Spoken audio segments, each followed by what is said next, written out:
সুপ্রিয় দর্শক বন্ধুরা, আসসালামু আলাইকুম। দেশ অথবা দেশের বাইরে থেকে প্রিয় বন্ধুরা ঠিক এই মুহূর্তে যে যেখান থেকে বাস্তব জীবনের গল্প শোনার জন্য আমার সঙ্গে যুক্ত হয়েছেন আমি আপন। আর যে আপন জীবনের গল্পের 1529তম পর্বে আপনাকে প্রতিদিনের মতো স্বাগতম জানাচ্ছি। বন্ধুগণ, আজ আমি আপনাকে শোনাবো বরিশালের ভাই মোহাম্মদ শামীম হোসেনের জীবনের কলিজা কাঁপানো এক ভয়ানক বাস্তব জীবন কাহিনী। বন্ধুরা, আজকের গল্পের টাইটেল মৃত স্ত্রীর সাথে 6 বছর পর দেখা, তাও আবার কক্সবাজার আবাসিক হোটেলে। আমরা জানি মৃত্যুর পর মানুষের পৃথিবীতে ফিরে আসে না, কিন্তু এই স্ত্রী কিভাবে মৃত্যুর পরে স্বামীর সঙ্গে কক্সবাজারের অবৈধ এক হোটেলে দেখা করলো তা শুনে রীতিমতো আমি অবাক হয়ে গিয়েছিলাম। পুরোটা গল্প আমি পড়লাম। গল্পটা পড়ার পর আমার কাছে যেটা মনে হলো, প্রিয় বন্ধুরা, আমাদের এই সমাজে, আমাদের এই গ্রামগঞ্জে বা প্রায় প্রতিটা পরিবারে এই ধরনের ঘটনাগুলো প্রায় অনায়াসে ঘটে থাকে। আমরা হয়তো কেউ প্রকাশ করি আর কেউ করি না। যেটা প্রকাশ করে সেটা হয়ে যায় ইতিহাস, আর যা প্রকাশ করে না তা প্রতিটা নারীর মনে হয়ে থাকে এক দীর্ঘশ্বাস। গল্পটা হৃদয়ে দাগ কেটে যাওয়ার মতো এক বাস্তব জীবনের গল্প। সবাইকে অনুরোধ করবো শুরু থেকে শেষ পর্যন্ত বরিশালের ভাই মোহাম্মদ শামীম হোসেনের জীবনের, প্রবাসী শামীম ভাইয়ের জীবনের বাস্তব গল্পটা আপনারা প্রত্যেকে আমার মুখে শুনবেন এবং গল্প শেষে ভাই শামীমকে ঠিক আপনার মতো করে একটা মন্তব্য কমেন্ট বক্সে লিখবেন। ধন্যবাদ সবাইকে। সুপ্রিয় বন্ধুগণ, আসসালামু আলাইকুম। আমার নাম মোহাম্মদ শামীম হোসেন, আমার বাড়ি বরিশাল বিভাগে। বন্ধুরা, আমি আমার জীবনের গল্পটা শুরু করার শুরুতে আপনাদেরকে আমার পরিবারের সম্বন্ধে জানিয়ে রাখি। আমার পরিবারে আমি আছি, আমার বাবা আছে, মা আছে, রয়েছে আমার বড় একটা বোন সহ ছোট 2টা বোন আর ছোট একটা ভাই। আমরা টোটাল 2 ভাই 3 বোন। আমাদের পরিবারটা বরিশাল বিভাগের অদূরের কোনো এক অজপাড়া গায়ের এক নিম্নবিত্ত পরিবার। আমার বাবা পেশায় ছিলেন একজন জেলে।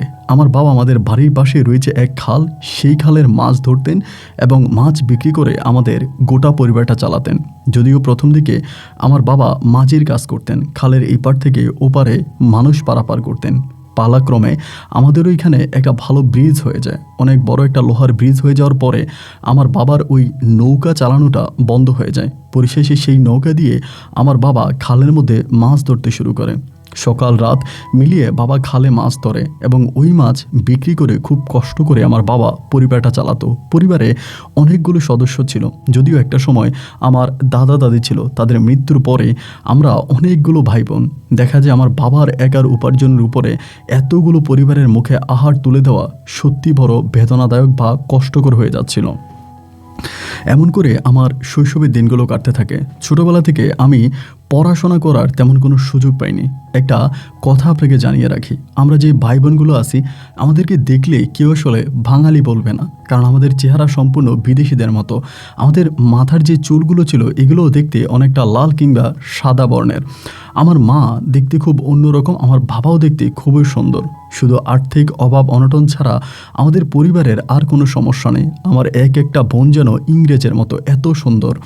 অনেকে গ্রামে বলা বলি করে, যদি আমার বোনগুলো কোনো উচ্চবিত্ত পরিবারে জন্মগ্রহণ করত তবে তাদেরকে বিয়ে করার জন্য এই সমাজে, এই শহরে ছেলেদের লাইন লেগে যেত। কিন্তু গরিবের মেয়ে বলে সুন্দর হওয়ার পরেও গোবরে পদ্মফুল মনে করেই অনেকে তা ছিটকে ফেলে দেয়। এমন করে আমার শৈশবের দিনগুলো কাটতে থাকে। আমি মোটামুটি প্রায় অনেকটাই বড় হয়ে যাই, এবং বড় হয়ে যাই বলতে আমার বয়স তখন আনুমানিক কত হবে, প্রায় 10 থেকে 11 বছর বয়স হবে। ওই রকম একদিন গুটগুটে অন্ধকারের রাতের বেলায়, আপনার তখন ছিল অমাবস্যা রাত, খালে বিলে অমাবস্যা রাতের বেলায় অনেক বেশি মাছ পাওয়া যায়। আমার বাবা সে অমাবস্যা রাতের বেলায় খালে মাছ ধরতে যাবে এবং সঙ্গে আমাকে রওনা দিতে বলল, তুই আমার সঙ্গে চল, আমি খালে মাছ ধরবো।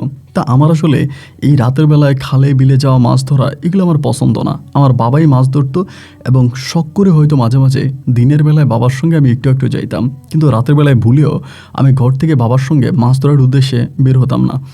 সেদিন বাবা আমারে বলতেছে, তুই আমার সঙ্গে চল, রাতের বেলায় আমরা মাছ ধরবো। আর অমাবস্যা রাতের বেলায় মাছেরা সব উপরে উঠে আসে, তখন বেশ ভালো মাছ পাওয়া যায় অন্য সময়ের থেকেও। তাই আমি বাবারে বললাম যে না বাবা, আমি যাব না। বাবা যতই আমাকে নিতে চাচ্ছিল আমি বাবার সঙ্গে যাই নাই। এরকম করতে করতে বাবা তখন একাই মাছ ধরার জন্য চলে গেছে। মধ্যরাতে প্রায় আনুমানিক রাত তখন 1টা কি 2টার মতো বাজে। এই সময় আমার বাবা মাছ নিয়ে বাড়িতে ফিরে আসছে। তো বাবা প্রতিদিন আপনার ফজরের আগে বা ফজরের কিছুটা পরে আমার বাবা বাড়িতে আসে। এরকম মাঝরাতে আব্বা মাছ ধরে বাড়ি ফিরে না, কিন্তু সে রাতে আব্বা মাঝরাতে বাড়িতে ফিরছে। ফিরে আমার মাকে জোরে জোরে ডাকতেছে। তখন আমার ঘুম ভেঙে গেল। উঠে দেখে আমার আব্বার কাছে অনেক মাছ। সাধারণত এত মাছ পাওয়া সম্ভব হয় না। আমার আব্বা তখন বলে, বেশ ভালো মাছ পাইছি। আমার মা তখন বললো, একটা কাজ করো, তোমার ছেলে যেহেতু যায় না, তুমি আমার বড় মেয়ে, আমার বড় বোনের নাম ছিল শামিমা, বলে শামিমারে নিয়ে যাও। আমার আব্বা বলে, না না না, আমি শামিমারে নিব না, যেহেতু শামিম যায় নাই, আমি আর বড় মেয়েরই নিব না। ও তো আমার বড় বোন তখন প্রায় অনেকটাই বড় হয়ে গেছে। আমার বড় বোন আমার থেকেও প্রায় 4 থেকে 5 বৎসরের বড় হবে। আমার বড় বোন হওয়ার 5 বৎসর পরে আমরা বাকি ভাই বোনগুলো হই। তো আমার বোন তখন মোটামুটি প্রায় বিয়ের বয়সী। এই জন্য আব্বা বলতেছে যে না, ছোটো বোন মানে আমার বড় আপুকে নিবে না, আমি যেহেতু যাই না। তো অনেক মাছ ধরি আমার আব্বা কী করলো, অনেক মাছ ধরলো এবং এরপরে আব্বা চলে গেছে আবারও মাছ ধরার জন্য। তো এবার আব্বা আবার মাছ ধরতে গেছে। তো প্রায় আপনার ফজরের আজানের অনেকটা পরে সূর্য তখন প্রায় উঠে যাবে। এই মুহূর্তে আমার মা তখন আমাকে ডাকতেছে, ও শামিম রে, উঠ না। আমি তখন ঘুম থেকে উঠলাম, উঠে বললাম, কী হয়েছে? আমার মা বলতেছে, সকাল তো প্রায় হয়ে গেল, তোর বাবা তো এখনও খালের পাড় থেকে আসে নাই। আমি বললাম, মাঝরাতে আব্বা মাছ দিয়ে গেছে বাড়িতে এবং খালের পাড় থেকে আসবে কেমন করে? আজকে মনে হয় মাছ বেশি পাইছে, আব্বা মাছের লোভে মাছ ধরতেই আছে, আব্বার আর হুঁশ নাই, সকাল যে হয়ে গেছে। আমার মা বলে, একটা কাজ কর না, তুই গিয়ে তোর আব্বার একটু ডাইকে নিয়ে আয় এবং ডাইকে আইনা বল যে মাছ তো বাজারে নিতে হবে, মাছগুলো তো পচে যাওয়ার মতো হয়ে গেছে, মাছগুলো তাড়াতাড়ি বাজারে নিয়ে বিক্রি করতে হবে। তো প্রতিদিন আব্বা মাছ ধরে সকালবেলায় মাছ বাজারে বিক্রি করে। তো এবার আমি করলাম কি, খালের পাড়ের দিকে হাঁটতে শুরু করলাম এবং খালের পাড় বরাবর যাওয়ার পরে আমি দেখে অবাক হয়ে গেলাম, আমার আব্বা তখন নৌকার মধ্যে বসে বসে কাঁচা মাছগুলোকে এরকম মানে আপনার করে করে খাইতেছে। আমি দেখে একটু ভয় পেয়ে গেলাম, কী ব্যাপার, আব্বা কাঁচা মাছ খাইতেছে কেন? আমি তখন কাছে গেলাম, কাছে যাওয়ার পর দেখলাম যে আমার আব্বার চোখগুলো খুব বড় বড় করে আমার দিকে তাকায় আছে এবং ভয়ানক আকৃতির চোখগুলো দিয়ে আমার দিকে তাকায় আছে এবং আমারে বলে, মাছ খাবি, মাছ খাবি, নে নে নে মাছ খা। একেবারে কাঁচা মাছ, আপনার রক্ত বেরোইতেছে, আমার আব্বা যে খাইতেছে রক্ত বেরোইতেছে। তো অনেকেই বলে আমাদের এই খালে পেত্তিনি আছে, মানে পেত্তিনি বলতে আমরা জিনদেরকে বলি আর কি, ওরকম খবিশ জিন বা খারাপ জিন আছে। তো আমি তখন বুঝে গেছি যে আমার আব্বাকে খারাপ জিনে ধরছে। আমি তো দৌড়ে বাড়িতে আসছি যে মা এমন এমন ঘটনা, আব্বা তো দেখি কাঁচা কাঁচা মাছ খাইতেছে, আব্বারে মনে হয় পেত্তিনিতে ধরছে। আমার মা তখন কি করলো, দৌড়েছে, আমার বড় বোন সহ দৌড়ে গেছে। তো এই সময় আমরা আবার খালের পাড়ে যেতে যেতে আবার কয়েকটা মহিলা এই দৃশ্য দেখে তারা আবার দেখতেছে দাঁড়ায় দাঁড়ায়। তো আমার মা গিয়ে আমার আব্বার ধরছে। আমার আব্বা বলে, যাবে না। আমার মা বলতেছে, চলেন চলেন, আপনি গেলে কি করতেছেন? না আব্বা, যাবেই না। আব্বা মারে ধাক্কা দিয়ে ফালাই দিতেছে, বলতেছে, আমি যাব না, তুই যা। আমি যাব না, আমি এখানে থাকবো, আমি এখানে ঘুমাবো, আমি এখানে খাবো। তারপরে অনেক জোরাজোরি করে আমার বড় আপু আর আমার মা হচ্ছে আমার আব্বাকে ধরে বাড়ি পর্যন্ত আনছে। আনার পরে আমার মা বলতেছে, যা যা তাড়াতাড়ি গিয়ে মসজিদের হুজুরে নিয়ে আয়। তা আমি তখন তাড়াহুড়ো করে মসজিদের হুজুরের কাছে গেলাম। তো পরে মসজিদের হুজুর আসছে, আসার পরে মসজিদের হুজুর এসে আমার মাকে বলতেছে, আপনার স্বামীকে যেটা ধরছে এইটা আসলে ভালো কোনো জিন না, এটা বড় খারাপ জিন এবং এটা যাদেরকে একবার ধরে তাদের পুরো জীবন শেষ করে দেয় এবং সহজে এটাকে ছাড়া যায় না। এরা মূলত সমুদ্রের নিচে, খালের নিচে, বিলের নিচে বা মাটির নিচে এদের ঘরবাড়ি হয় এবং এরা জিন জাতির মধ্যে সবচেয়ে ভয়ানক হয়ে থাকে। সো আমার কাছে মনে হয় না যে আপনার স্বামীকে এটার হাত থেকে রক্ষা করা যাবে। আমার মা তখন হুজুরকে বলতেছে, ও হুজুর, আপনি এটা কি বললেন? এমন হইলে তো আমার এতগুলো ছেলে মেয়ে, আমি তাদের নিয়ে কোথায় যাব? আমার বড় মেয়েটার প্রায় বিয়ের বয়স হয়ে গেছে, আমার বড় মেয়েটাকে বিয়ে দিতে হবে। আমার ছোট অনেকগুলো ছেলে মেয়ে আছে, তাদের কি হবে? না হুজুর, আপনার কাছে অনুরোধ করে বলি, আপনি যেভাবেই পারেন কিছু একটা করেন, আমার স্বামীরা আপনি বাঁচান। হুজুর তখন বলতেছিল যে আচ্ছা ঠিক আছে, আপনি চিন্তা করবেন না, আমি দেখি কি করতে পারি। হুজুর 1 ঘন্টার মতো চেষ্টা করে আমার আব্বার সাথে একরকম যুদ্ধ করতেছে। ওই জিনটা বলে যাবেই না। হুজুর বলতেছে তোর যাওয়া লাগবে। ওই জিন বলে আমি যাবই না। আমি ওর অনেকগুলো মাছ দিছি, আমি ওর অনেক সাহায্য করছি, ও একটাও মাছ পায় না, আমি সবগুলো মাছ ওরে ধরে দিছি। ওরে আমি বলছি আমারে কয়টা মাছ দিয়ে যাওয়ার জন্য, ও আমারে মাছগুলো না দিয়া সবগুলো মাছ ও বাড়িতে দিয়ে আসছে। আমি ওরে বলছিলাম আমার অল্প কয়টা মাছ দিয়ে যা, ও দিয়া যায় নাই, আমি ওরে ছাড়বো না। হুজুর অনেক চেষ্টা করে কোনো রকমে আমার আব্বার শরীর থেকে এটাকে ছাড়াইলো এবং আব্বুর শরীর থেকে ছাড়ানোর পরে এটা গেল আপনার জোহরের আজান পর্যন্ত আমার আব্বা ঠিক ছিল এবং জোহরের পরে আবারও বরাবর এটা আমার আব্বার উপরে এসে পড়ছে। তো এই হুজুরের কাছে যখন আবার গেলাম, হুজুর তখন বলতেছে, দেখেন আমাদের পক্ষে তো আর সম্ভব না, মানে আমার পক্ষে বিশেষ করে আর সম্ভব না, আপনারা বড় কোনো হুজুরের কাছে নিয়ে যান। তো এবার আমার শুরু করলো হুজুরের কাছে হাঁটার। ধরেন আমাদের তো আর অত বেশি টাকা নাই যে আমরা ভালো কোনো হুজুরের কাছে নিতে পারবো বা বড় কোনো হুজুরের কাছে নিতে পারবো। তো এরকম মানে যেরকমই হুজুর পাইতেছি তাদের কাছে নিতে আসি, এবং নেওয়ার পরে ধরেন তারা দেখতেছে, বলতেছে হবে, হয়ে যাবে, টাকা দেন।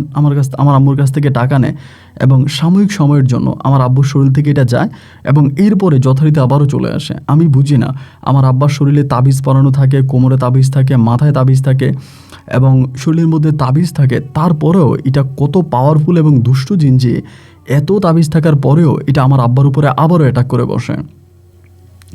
দেখা যায় অনেক চেষ্টা করেও আমার বাবাকে আমরা এটা থেকে বাঁচাতে পারতেছিলাম না এবং এটা বারবার আমার আব্বার উপরে এটা করিয়ে বসে আব্বাকে আর মানে বাঁচানো সম্ভবই হচ্ছে না।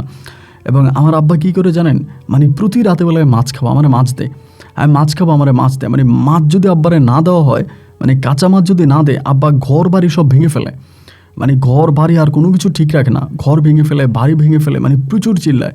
আমরা না খাইয়ে হইলেও আব্বার জন্য মাছ আনা লাগে, আব্বারে অন্তত প্রতিদিন 2 থেকে 3টা মাছ দেওয়া লাগে।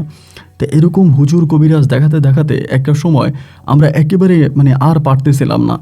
এবার ওই মুহূর্তে আমার আব্বাকে তখন আমরা ঘরের মধ্যে বেঁধে রাখি, শিকল দিয়ে ঘরের মধ্যে বেঁধে রাখি এবং এভাবে প্রায় 3 থেকে 4 মাস পরে আব্বাকে যখন আমরা শিকল দিয়ে বেঁধে রাখি, আব্বা তখন একরকম মানসিকভাবে একটু অন্যরকম হয়ে গেছে। তখন সম্ভবত ওই জিনটা চলে গেছে, বা অনেকেই বলা বলি করে যে তখন নাকি চলে গেছে। তো চলে যাওয়ার পরে আমার আব্বার ব্রেনটা নষ্ট করে দিয়ে গেছে, আমার আব্বার ব্রেনের ক্ষতি করে গেছে এবং আমার আব্বা তখন অনেকটা পাগলের মতো হয়ে গেছে। মানে পাগল বলতে কি জানেন, মানে বসাইলে বসে থাকে, খাবার দিলে খায়, মানে নিজের ভিতরের যে একটা ইমোশন আছে বা একটা আবেগ আছে ওইটা আমার বাবার ভিতরে আর কাজ করে না। এরপরও আমার আম্মা বিভিন্ন ডাক্তার কবিরাজের কাছে নিয়ে যাচ্ছে, সবাই বলতেছে ঠিক হয়ে যাবে এবং পালাক্রমে হয়তো একটা সময় ওনার ব্রেন কাজ করা শুরু করবে, আপনারা ওনাকে রেস্টে রাখেন। তো আমার আব্বাকে আমরা রেস্টে রাখলাম, কিন্তু এই সময় তো আর পরিবার চলতেছে না। দেখা যেত যে সম্পূর্ণ আমার আব্বার উপরে আমরা এই 5 ভাই বোনের মানে ভারটা আমার আব্বাই বহন করতো। আমার 5 ভাই বোন আমার আব্বার ইনকামের উপরেই চলতাম। এখন আব্বার ইনকাম যেহেতু বন্ধ হয়ে গেল, তো সেই মুহূর্তে তো আসলে আমাদের থাকাটাই বড় দায় হয়ে যাচ্ছিল। আমরা খেতে পারতেছিলাম না, চলতে পারতেছিলাম না, খুব অভাবে পড়ে গেছিলাম। এতটাই অভাবে পড়ে গেছি যা ঠিক বলার মতো না। তো আমার আম্মা তখন কী করলো, বিভিন্ন ধরনের লোকদের সঙ্গে কথাবার্তা বলতে শুরু করলো যে কী করা যায়। তো এরই মাঝে আমার নানু বাড়ির এক মহিলার সঙ্গে আমার আম্মা কথা বললো। ওইটা আমাদের নানু বাড়ির ছিল, ওনার নাম ছিল যে আপনার এই নাবিলা, সবাই বলতো আর কি নাদু খালা বলতাম আমরা ওনারে, ওনার নাম ছিল নাবিলা, তো সবাই নাদু খালা বলে। তো এই নাদু খালা তখন আমার আম্মারে বলতেছিল, একটা কাজ কর, তোর বড় মেয়েটারে মানে স্বামীমারে আমার সঙ্গে দিয়ে দে, আমি ওরে বাসায় একটা কাজ দিব। মানে আমাদের এখানে বাসায় কাজ আছে, একটা বাসায় কাজ দিলে ওই মাসে মাসে খাবারও পাবে, থাকতেও পারবে, বেতনও পাবে, বেতনের টাকা তোদের জন্য পাঠাইলে তোদের পরিবারটা চলবে। তো আমার আম্মা তখন নাদু খালারে বলতেছে যে মানে আমার মেয়েটা তো বিয়ের বয়স হয়ে গেছে এবং এই বয়সে মেয়েটারে কাজে দিব, ওইটারে না দিয়া আমার ছোটো যে আরও 2টা মেয়ে আছে ওইখান থেকে একটারে দিই।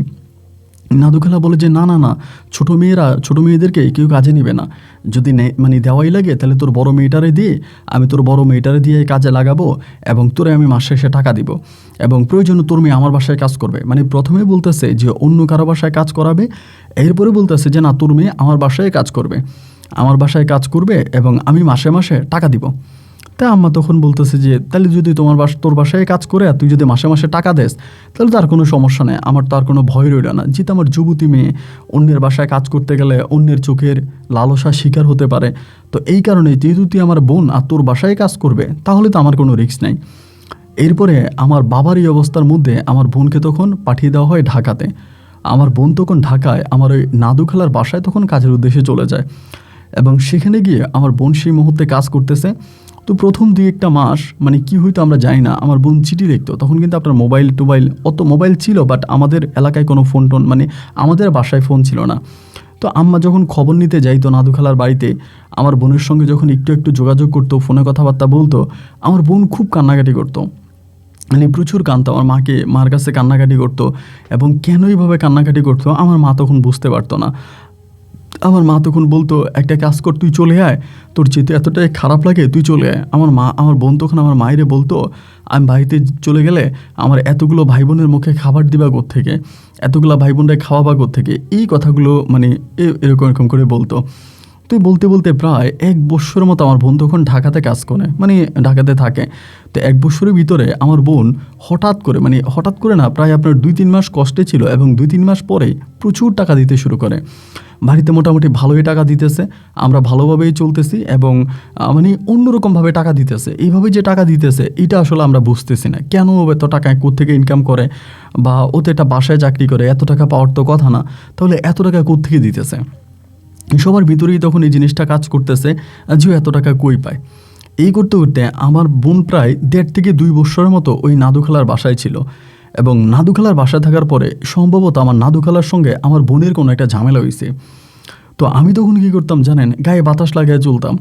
আমার বোন ঢাকা থেকে টাকা পাঠাইতেছে, ওই টাকা দিয়ে আমরা ভাই বোন সবাই খাইতেছে, ভালো জামা কাপড় পরতেছে, রাস্তাঘাটে আপনার মশান মেরে বেড়াইতেছে, মানে আমার তো তখন আর কোনো অভাব অনটন নাই, আমরা সর্বদিক থেকে তখন বেশ ভালোই আছি। তো একটা পর্যায়ে দেখা গেল যে এরকম করে সময়গুলো কাটতে কাটতে একদিন আমাদের বাড়িতে হঠাৎ করে বিকেলবেলা আপনার আসরের নামাজের কিছুটা পরে আমি তখন আমাদের বাড়ির সামনে ডাং খেলতেছিলাম। আপনারা হয়তো গ্রামের মানুষ জানেন যে মানে আপনার লাঠি দিয়ে ডাং খেলা হয়। তো আমি ডাং খেলতেছিলাম, এই সময় আমাদের এলাকার গফুর মেম্বার তখন আমার ডাক দিল যে ওই স্বামী এদিকে আয়। পরে আমি আসার পরে বলে তোর মা ঘরে আছে? আমার আব্বা কিন্তু তখনই আগের মতোই আছে। তাই আমি বললাম যে হ্যাঁ আমার আম্মা ঘরে আছে। বলো চল তোদের ঘরে যাব। তো গফুর মেম্বার কিন্তু খুব বেশি একটা ভালো মেম্বার না, মানে আমাদের এলাকাতে আর কি একটু খারাপই, এবং উনি মানুষের কাছ থেকে টাকা নিয়ে দরবার করে, এরকম লোকে লোকে মানে বলা বলি আছে আর কি। তো গফুর মেম্বার তখন আমার সঙ্গে আমাদের বাড়িতে আসছে। বাড়িতে আসার পরে আমার আম্মারে তখন ডাকছে পরে আমার আম্মা তখন আসছে। আমার আম্মা তখন উঠানের মধ্যে ওনাকে একটা চেয়ার দিছে, উনি চেয়ারে বসে আমার আম্মারে বলতেছে তোমার সঙ্গে কথা আছে, বসো। তা আমার আম্মা আরেকটা মোড়া আপনারা দেখবেন যে ছোট, মানে ওইটার মধ্যে আম্মা বসছে, আমি তখন আম্মার পিছনে দাঁড়াই আছি। গফুর মেম্বার তখন আমার আম্মারে বলতেছে তোমার মেয়ে ঢাকায় কি কাজ করে? আমার আম্মা তখন বলে আমার মেয়ে তো ঢাকায় বাসায় চাকরি করে। তা বলে বাসায় চাকরি করে? কোন বাসায় চাকরি করে?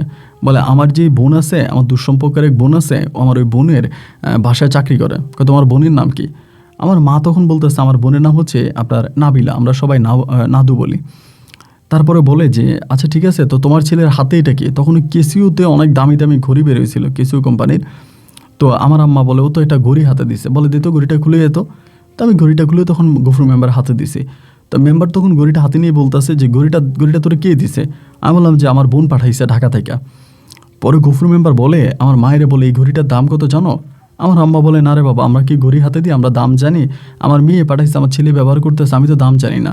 গফুর মেম্বার বলে এই ঘড়িটার দামে তোমার মেয়ে যদি ঢাকাতে 6 মাসও বাসায় চাকরি করে তার পক্ষে এমন একটা ঘড়ি কেনা সম্ভব না। তোমার গলার মধ্যে স্বর্ণের চেন, এবং তোমাদের পরিবারের ভিতরে সবাই মোটামুটি ভালো অবস্থানে আছে, তোমরা ঘরদুয়ারও পাকা করতেছো এবং চারপাশে ওয়াল উঠাইতেছো, তোমরা এত টাকা কই পাইছো? তোমার মেয়ে বাসায় চাকরি করে কখনোই এত টাকা ইনকাম করতে পারবে না। আমার আম্মা বলে তাহলে আমার মেয়ে কি করে, আপনার কি মনে হয়? গফুর মেম্বার তখন আমার আম্মাকে বলতেছে তোমার মেয়ে কি করে এটা গতকালকে রাতে তোমার যে বোনের বাসায় তোমার মেয়ে থাকতো সেই বোন এসে আমারে বলে গেছে। আমার আম্মা তখন বলতেছে কি বলেন আপনি? আমার ওই বোন এসে আপনার কাছে এসে বলে গেছে? কি বলে গেছে? বলে গেছে তোমার মেয়ে ঢাকায় হোটেলে খারাপ কাজ করে, বিভিন্ন ধরনের হোটেলে যায় এবং সেই হোটেলে পুরুষদের সঙ্গে মেলামেশা করে, খারাপ কাজ করে, এবং এই সমস্ত কাজ করে তোমার মেয়ে ঢাকাতে টাকা ইনকাম করে। এগুলো বলাতে আমার আম্মা তখন চেয়ার থেকে লাফ দিয়ে উঠছে। লাফ দিয়ে উঠে বলতেছে এইসব আপনি কি বলেন? আপনি এটা কি বলেন যে আমার মেয়ে ঢাকাতে হোটেলে কাজ করে, মানে হোটেলে খারাপ কাজ করে? মানে আমি তো এমন মেয়ে পেটে ধরি নাই যে মেয়ে ঢাকায় হোটেলে কাজ করবে, খারাপ কাজ করবে। এমন মেয়ে যদি হয় তাহলে আমি 1 কোপ দিয়ে 2 টুকরা করে ফেলবো। আমার গফুর মেম্বার তখন আমার মায়েরে বলতেছে যে তোমার কি শুনতে খুব খারাপ লাগতেছে এই কথাটা? তো যদি খারাপ লাগে রাত 8টার দিকে তোমার ওই বোন আসবে, যে বোনের বাসায় তোমার মেয়ে কাজ করে, সেই বোনরে নিয়ে আমি তোমার বাসায় আসবো এবং গ্রামের আরও 2-4 জন নিয়ে আসবো, তখন কথা বলবো। আমার আম্মা যখন রেগে গেল তখন গফুর মেম্বার আমাদের বাড়ি থেকে উঠে চলে গেছে। আমি তখন আমার মায়ের দিকে তাকিয়ে বলতেছে মা তুমি গফুর মেম্বারের কথা বিশ্বাস করো না, গফুর মেম্বার হচ্ছে খারাপ, উনি আমাদের এলাকাতে খারাপ কাজ করে বেড়ায়, ওনার কথা বিশ্বাস করা ঠিক হবে না, তুমি টেনশন করো না এবং কিছুই হবে না। আমার আম্মা তখন বলে নাদু তেলি কী বলো গফুর মেম্বারের কাছে আসছে? আমি বললাম যে নাবিলা খালা গফুর মেম্বারের কাছে আসেই নাই, এটাও পুরো একটা মিথ্যা কথা। গফুর মেম্বার আসছিল আমাদের কাছ থেকে কিছু টাকা ধান্দা করার জন্য।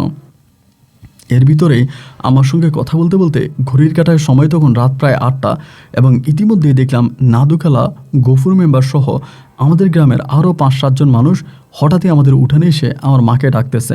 আমার মাকে ডাক দিয়ে বলতেছে, ওই শামিমার মা, উঠানে আসো, ঘর থেকে বেরিয়ে আসো। মায়ের সঙ্গে আমি তখন ঘর থেকে বের হলাম, এবং বের হওয়ার পরেই দেখলাম যে আমাদের উঠানের মধ্যে বেশ অনেকগুলো মানুষ তখন দাঁড়িয়ে আছে। চারপাশ থেকে আপনার চেয়ার টেবিল টুল মোড়া যা পাইতেছি সব কিছু এনে দিচ্ছে, ওরা সবাই বসছে। বসার পরে আমার আম্মা তো নাদু খালার দিকে বলতেছে, ওই নাদু, তুই আমার মাইয়ারে বললি না তোর বাসায় কাজ করে? অ্যান্ড গফুর মেম্বার এসে কি বলতেছে, আমার মাইয়া নাকি কোন হোটেলে কাজ করে, কোন খারাপ কাজ করে। আমার মাইয়ের সম্বন্ধে, আমার যুবতী মেয়ের সম্বন্ধে আমি 2 দিন পরে বিয়ে দিব, আমার এই মেয়ের সম্বন্ধে এমন বাজে কথা আমাদের এই গ্রামে কে উঠাই দিছে। নাদু খালা তখন আমার মায়ের মুখের দিকে তাকিয়ে বলে, আর বড় কথা বললেন না, আপনার বড় কথার দিন শেষ, আর বড় কথা বললেন না। আমার মা বলে, কেন? আমি বড় কথা বললাম কই? বলে, অবশ্যই বড় কথা বলছেন। কোন মেয়েরই বিয়ে দেওয়ার কথা আপনি বলতেছেন? আপনি কোন মেয়েকে বিয়ে করতে বলতেছেন? আপনার মেয়ে প্রতিদিন 100 পুরুষের সঙ্গে বাসর করে, তার কি আর বিয়ে লাগে? আমার আম্মা বলে, নাদু, আমি তোর জিব্বা টান দিয়ে ছিঁড়ে ফেলবো, তুই আমার বাড়ির উঠানে দাঁড়াইয়া আমার মেয়ের সম্বন্ধে এমন নোংরা কথা কীভাবে বলতেছিস? নাদুখালা তখন আমার আম্মারে বলে, লজ্জা করে না আপনার মেয়ে আপনার স্বর্ণের চেন কেমনে দেয়? স্বর্ণের চেন আপনার মেয়ে আপনার কেমনে কিনে দেয়? আপনার ছেলের হাতের ঘড়ি আপনার মেয়ে কেমনে কিনে দেয়? এবং কিভাবে আপনার মেয়ে বাড়িতে দালান উঠায়, চারপাশে ওয়াল করে? আপনার মেয়ে যদি বাসায় চাকরি করে, তাহলে এই টাকা আপনার মেয়ে কীভাবে ইনকাম করলো? আপনি কি এটা বুঝেন না? আপনি কি ন্যাকামি সাজতেছেন? আমার মা তখন বলল, বোন রে, তুইও তো আমার মেয়েরে ঢাকায় নিয়ে গেলি, এবং তুই বললি আমার মেয়েরে তুই বাসায় কাজ দিবি, আমার মেয়ে বাসায় কাজ করবে, এই কথা তো তুই বলে আমার মেয়েরে নিয়ে গেছিলি সাথে করে, আর এখন এ কি উল্টাপাল্টা কথা বলছিস রে বোন? নাদুখালা তখন আমার মাকে বলে, আমি মোটেও উল্টাপাল্টা কথা বলতেছি না। তোমাদের দুর্দশা দেখে, তোমাদের খারাপ পরিস্থিতি দেখে, তোমাদের কষ্ট দেখে আমি তোমার এই মেয়েটারে আমার বাসায় নিয়ে গেছিলাম, আমার বাসায় কাজ করার জন্য।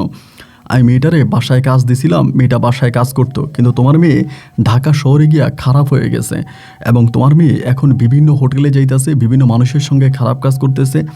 আর আমি এখন তোমাকে বলতে আসছি এই জন্য যে যদি তোমার মেয়ে কোনোদিন কোনো একটা খারাপ হোটেলে গিয়া মৃত্যুবরণ করে, বা তোমার মেয়ে যদি ধরা খায় পুলিশের কাছে, তাহলে তো তুমি আমারে ধরবা। এই জন্য আমি তোমাদের এলাকার সর্দার মাতবর চেয়ারম্যান মেম্বারকে সব কিছু জানাই গেলাম যে তোমার মেয়ে এখন আর আমার আন্ডারে নাই। আমার মা তখন বলল যে এই কথাগুলো আমার এই যুবতী মেয়েটার নামে গ্রামে হেঁটে হেঁটে না বলে তুই তো আমার বোনে, তুই আমার কাছে এসে বলতে পারতে, আমাকে এসে জানাইতে পারতে, আমি মেয়েরে শাসন করে আবার তোর ঘরে এনে দিতাম। আমার ওই খালা তখন বলতেছে, না না না না না, আপনার ওই মেয়ে আর আমার ঘরে আসার দরকার নাই, আপনার মেয়ে বাজারের মেয়ে হয়ে গেছে, আমি জাস্ট বলে গেলাম। এবং আমার আম্মা তখন কান্না করতেছে। নাদুগালা তখন করলো কি, চেয়ারম্যান মেম্বারদেরকে বলতেছে, আপনারা এমন মেয়েরে এই গ্রামে রাখবেন, এমন পরিবার এই গ্রামে রাখবেন যে মেয়ে কিনা ঢাকা শহরে এই ধরনের খারাপ কাজ করে বেলায়। তো আমাদের বাড়িটা ছিল হাজি বাড়ি, এবং আমাদের গ্রামের মধ্যে আমাদের বাড়িতেই রয়েছে আপনার সর্দার, এবং আমাদের বাড়িটা খুব সম্মানিত একটা বাড়ি আর কি, খুবই ধর্মপ্রিয় একটা বাড়ি। তো এবং সবাই তখন বলা বলি করতেছে, না না না, আমাদের এই বাড়ির মধ্যে এই পরিবার রাখা যাবে না, এই পরিবার আমাদের বাড়ির মধ্যে রাখা যাবে না। এরই মাঝে আমাদের পক্ষ থেকে একজন লোক, আমাদের গ্রামেরই, তিনি তখন আমাদের পক্ষে এসে দাঁড়ায় বলতেছে, দেখেন নাদু যেটা বলে গেছে, নাবিলা যেটা বলে গেছে, এটা যে 100% সত্য বলছে, আপনারা এটা কিভাবে বিশ্বাস করলাম? আমরা তো চোখেও দেখলাম না, কোনো প্রমাণও পাইলাম না, শুধুমাত্র নাবিলা বলছে আর আমরা কি এটা বিশ্বাস করে নিতে পারি? না, এটা হতে পারে না। আমার মায়ের তখন ডাক দিয়ে বললো, শামিমার মা, তুমি শামিমার সঙ্গে কথা বলো, আদৌ কি শামিমা ঢাকায় এই সমস্ত কাজ করে? এবং সর্দারকে বলল এবং মেম্বারকে বলল যে, গফুর মেম্বার সাহেব, আপনিও একটু করে দেখেন, খোঁজখবর নিয়ে দেখেন, যদি সত্যিই প্রমাণ মিলে যে ওই মেয়ে ঢাকায় এই ধরনের কাজ করে, তাহলে আপনারা যেটা সিদ্ধান্ত নেবেন এই পরিবার সেটাই মেনে নেবে। কিন্তু এভাবে প্রমাণ হাতে পাওয়ার আগ পর্যন্ত এইভাবে তাদেরকে গ্রাম থেকে উচ্ছেদ করে দেওয়াটা মোটেও ঠিক হবে না। গফুর মেম্বার তখন যিনি আমাদের পক্ষ নিয়েছে, ওনার নাম সোলেমান কাকা, সোলেমান কাকারে বলতেছে, ওই সোলেমান মিয়া, তুমি প্রত্যেকটা দরবারে গিয়া ভেজাল লাগাই দাও, আমরা একটা জিনিস মিলে আসি, এবং তুমি এটার মধ্যে পিছন থেকে কাঠি মারো, তোমার পিছন থেকে কাঠি মারা তুমি বন্ধ করো মিয়া, এখানে প্রমাণের কি আছে? নাবিলা তো নিজেই বলতেছে সে ওইখানে দেখে আসছে এবং তার বাসা থেকে মেয়েটা খারাপ কাজে চলে গেছে, তো এটা আবার প্রমাণের কি আছে? এটাই তো প্রমাণ। আমি তখন বলতেছি, নাবিলা খালা বললেই হলো, হয়তো নাবিলা খালার সঙ্গে আমার বোনের কোনো একটা ঝামেলা হয়েছে, ঝামেলা হওয়ার কারণে নাবিলা খালা আমার বোনের নামে একটা বদনাম উঠিয়ে দিছে। তো আমার এই কথাটাকে তখন আমাদের গ্রামের কিছু মানুষ সমর্থন করলো। এবার গফুর মেম্বার তখন বললো, ঠিক আছে, আমি 1 সপ্তাহ সময় নিলাম, 1 সপ্তাহের মধ্যে যদি আমি প্রমাণ করতে পারি যে ওই মেয়ে ঢাকায় খারাপ হোটেলে কাজ করে, তাহলে তোমরা কি করবা? গ্রামের সবাই তখন এক বাক্যে বললো যে ঠিক আছে, এরপরে আপনি যে সিদ্ধান্ত দিবেন এই পরিবার সেই সিদ্ধান্তই মেনে নিতে বাধ্য হবে, প্রয়োজনে তাকে আমরা এই গ্রাম থেকে উচ্ছেদ করে দিব। এই কথা বলে সবাই তখন যে যার মতো করে আমাদের উঠান থেকে চলে গেল। আমার আম্মা তখন একটা দৌড় দিয়ে আমার পাশের ঘরে এক চাচির কাছে গেল, যার কাছে মোবাইল আছে। ওই চাচির মোবাইলটা নিয়ে আমার মা তখন আমার বোনের কল দিল। প্রায় কলের উপর কল, আমার বোন আর কল রিসিভ করে না। আমার মা তখন আমার বোনের কতক্ষণ এমনি গালাগালি করে ঘরে এসে বসে আছে। রাত্র প্রায় আনুমানিক 12:30টার দিকে আমার বোন তখন কল ব্যাক করছে ওই চাচির মোবাইলে। তো কল দেওয়ার পরে চাচি তখন মোবাইল নিয়ে আমাদের ঘরে আসছে। আসার পর আমার আম্মা তখন মোবাইল ফোনটা কানে দিয়ে আমার বোনকে ইচ্ছা মতো গালাগালি করতেছে, ইচ্ছা মতো গালমন্দ করতেছে, তুই এই কাজটা কীভাবে করতে পারলি? তোরে আমি আমার বোনের বাসায় পাঠাইছি, তুই ওই বোনের বাসায় কাজ করবি এবং সে তোরে যা বেতন দেয় আমি তো তাতেই আলহামদুলিল্লাহ, আমি তো তোর কাছে মেয়েরে টাকা পয়সা চাই নাই, এবং তুই কেন হোটেলে গিয়া খারাপ কাজ করলি এবং পুরো গ্রাম ছুঁড়ে আজকে এমন বদনাম তুই রটে দিলি? তোর তো ছোটো 2টা বোন আছে, এই 2টা বোনের আমি কেমনি বিয়ে দিব? আমি কেমনে তোরে বিয়ে দেব? এই কথা বলে আমার আম্মা তখন চিৎকার করে কান্না করতেছিল। এবং কান্নার এক পর্যায়ে আমার বোন তখন বলতেছে, মা তুমি শান্ত হও, তুমি আমার সঙ্গে কথা বলো এবং কি হয়েছে আমাকে পুরো বিস্তারিত সব কিছু খুলে বলো। আমার আম্মা তখন চিৎকার চেঁচামেচি কান্নার মাঝে আমার বোনকে কোনো কিছুই বুঝিয়ে বলতে পারতেছিল না, এবং বুঝাইতে না পারাতে আমি তখন মোবাইল ফোনটা আমার মায়ের কাছ থেকে টান দিয়ে নিলাম। টান দিয়ে বললাম যে আপু, এই গফুর মেম্বার আর নাবিলা খালা আমাদের বাড়িতে আসছিল রাত 8টার দিকে এবং আইসা এগুলো তোমার নামে বলে গেছে, এইসব বলছে। বলার পরে আমার বোন তখন আমারে বলতেছে যে শামীম রে, তুই তো এখন আর ছোটো নাই, তুই তো সব কিছুই বুঝিস, আমি তো আর মারে বুঝাইতে পারতেছি না, মা তো আমারে গালাগালি করে, তো আমি তার আম্মারে বুঝাইতে পারতেছি না, আমি তোরে বুঝিয়ে বলি, তোর বোন যে ভালো আছে এটা কিন্তু না, নাবিলা খালা যে বলছে আমি হোটেলে কাজ করি এটা কিন্তু মিথ্যা কথা না। এই কথাটা বলা মাত্রই না ভাই আমার শরীরটা একটা কাঁপ দিয়ে উঠছে। আমি কিন্তু আমার বোনের কোনো দিনও এই নজরে দেখি নাই। আমার বোন 5 ওয়াক্ত নামাজ পড়তে এবং খুবই পর্দাশীল একটা মেয়ে ছিল। আমরা খুব অভাবে ছিলাম, এটা সত্য, আমরা 3 বেলা খাবার পাইতাম না, তাও সত্য, কিন্তু আমার বোন কোনোদিনও পর্দার বাইরে গিয়ে কারো সঙ্গে নিজের মুখটা দেখায় নেই। আমার সেই বোন নাকি এখন হোটেলে কাজ দেয়, খারাপ কাজ করে, এইটা আসলে ঠিক মানতে পারতেছিলাম না। এবং আমি তখন বললাম যে বোন রে, কী বলতেছে মানুষ, এসব কী হয়েছে রে বোন, তুই কেন হোটেলে কাজ করতেছিস? আমি আমার বোন রে আদর করে তুই বলে ডাকি। আমার বোন তখন বললো, তাহলে শোন, আমি তোরে বলি, আমার যদি কান্নাকাটি থামে তাহলে আমার তুই বুঝিয়ে বলিস। আমি বললাম যে কি বলবো? আমার মা বলে, আমার বোন তখন বলতেছে নাবিলা খালা আমারে তার বাসায় আনছে মূলত কাজ করার জন্য নয়, আমাকে দিয়ে ইনকাম করার জন্য, আমারে নাবিলা খালা আনছে।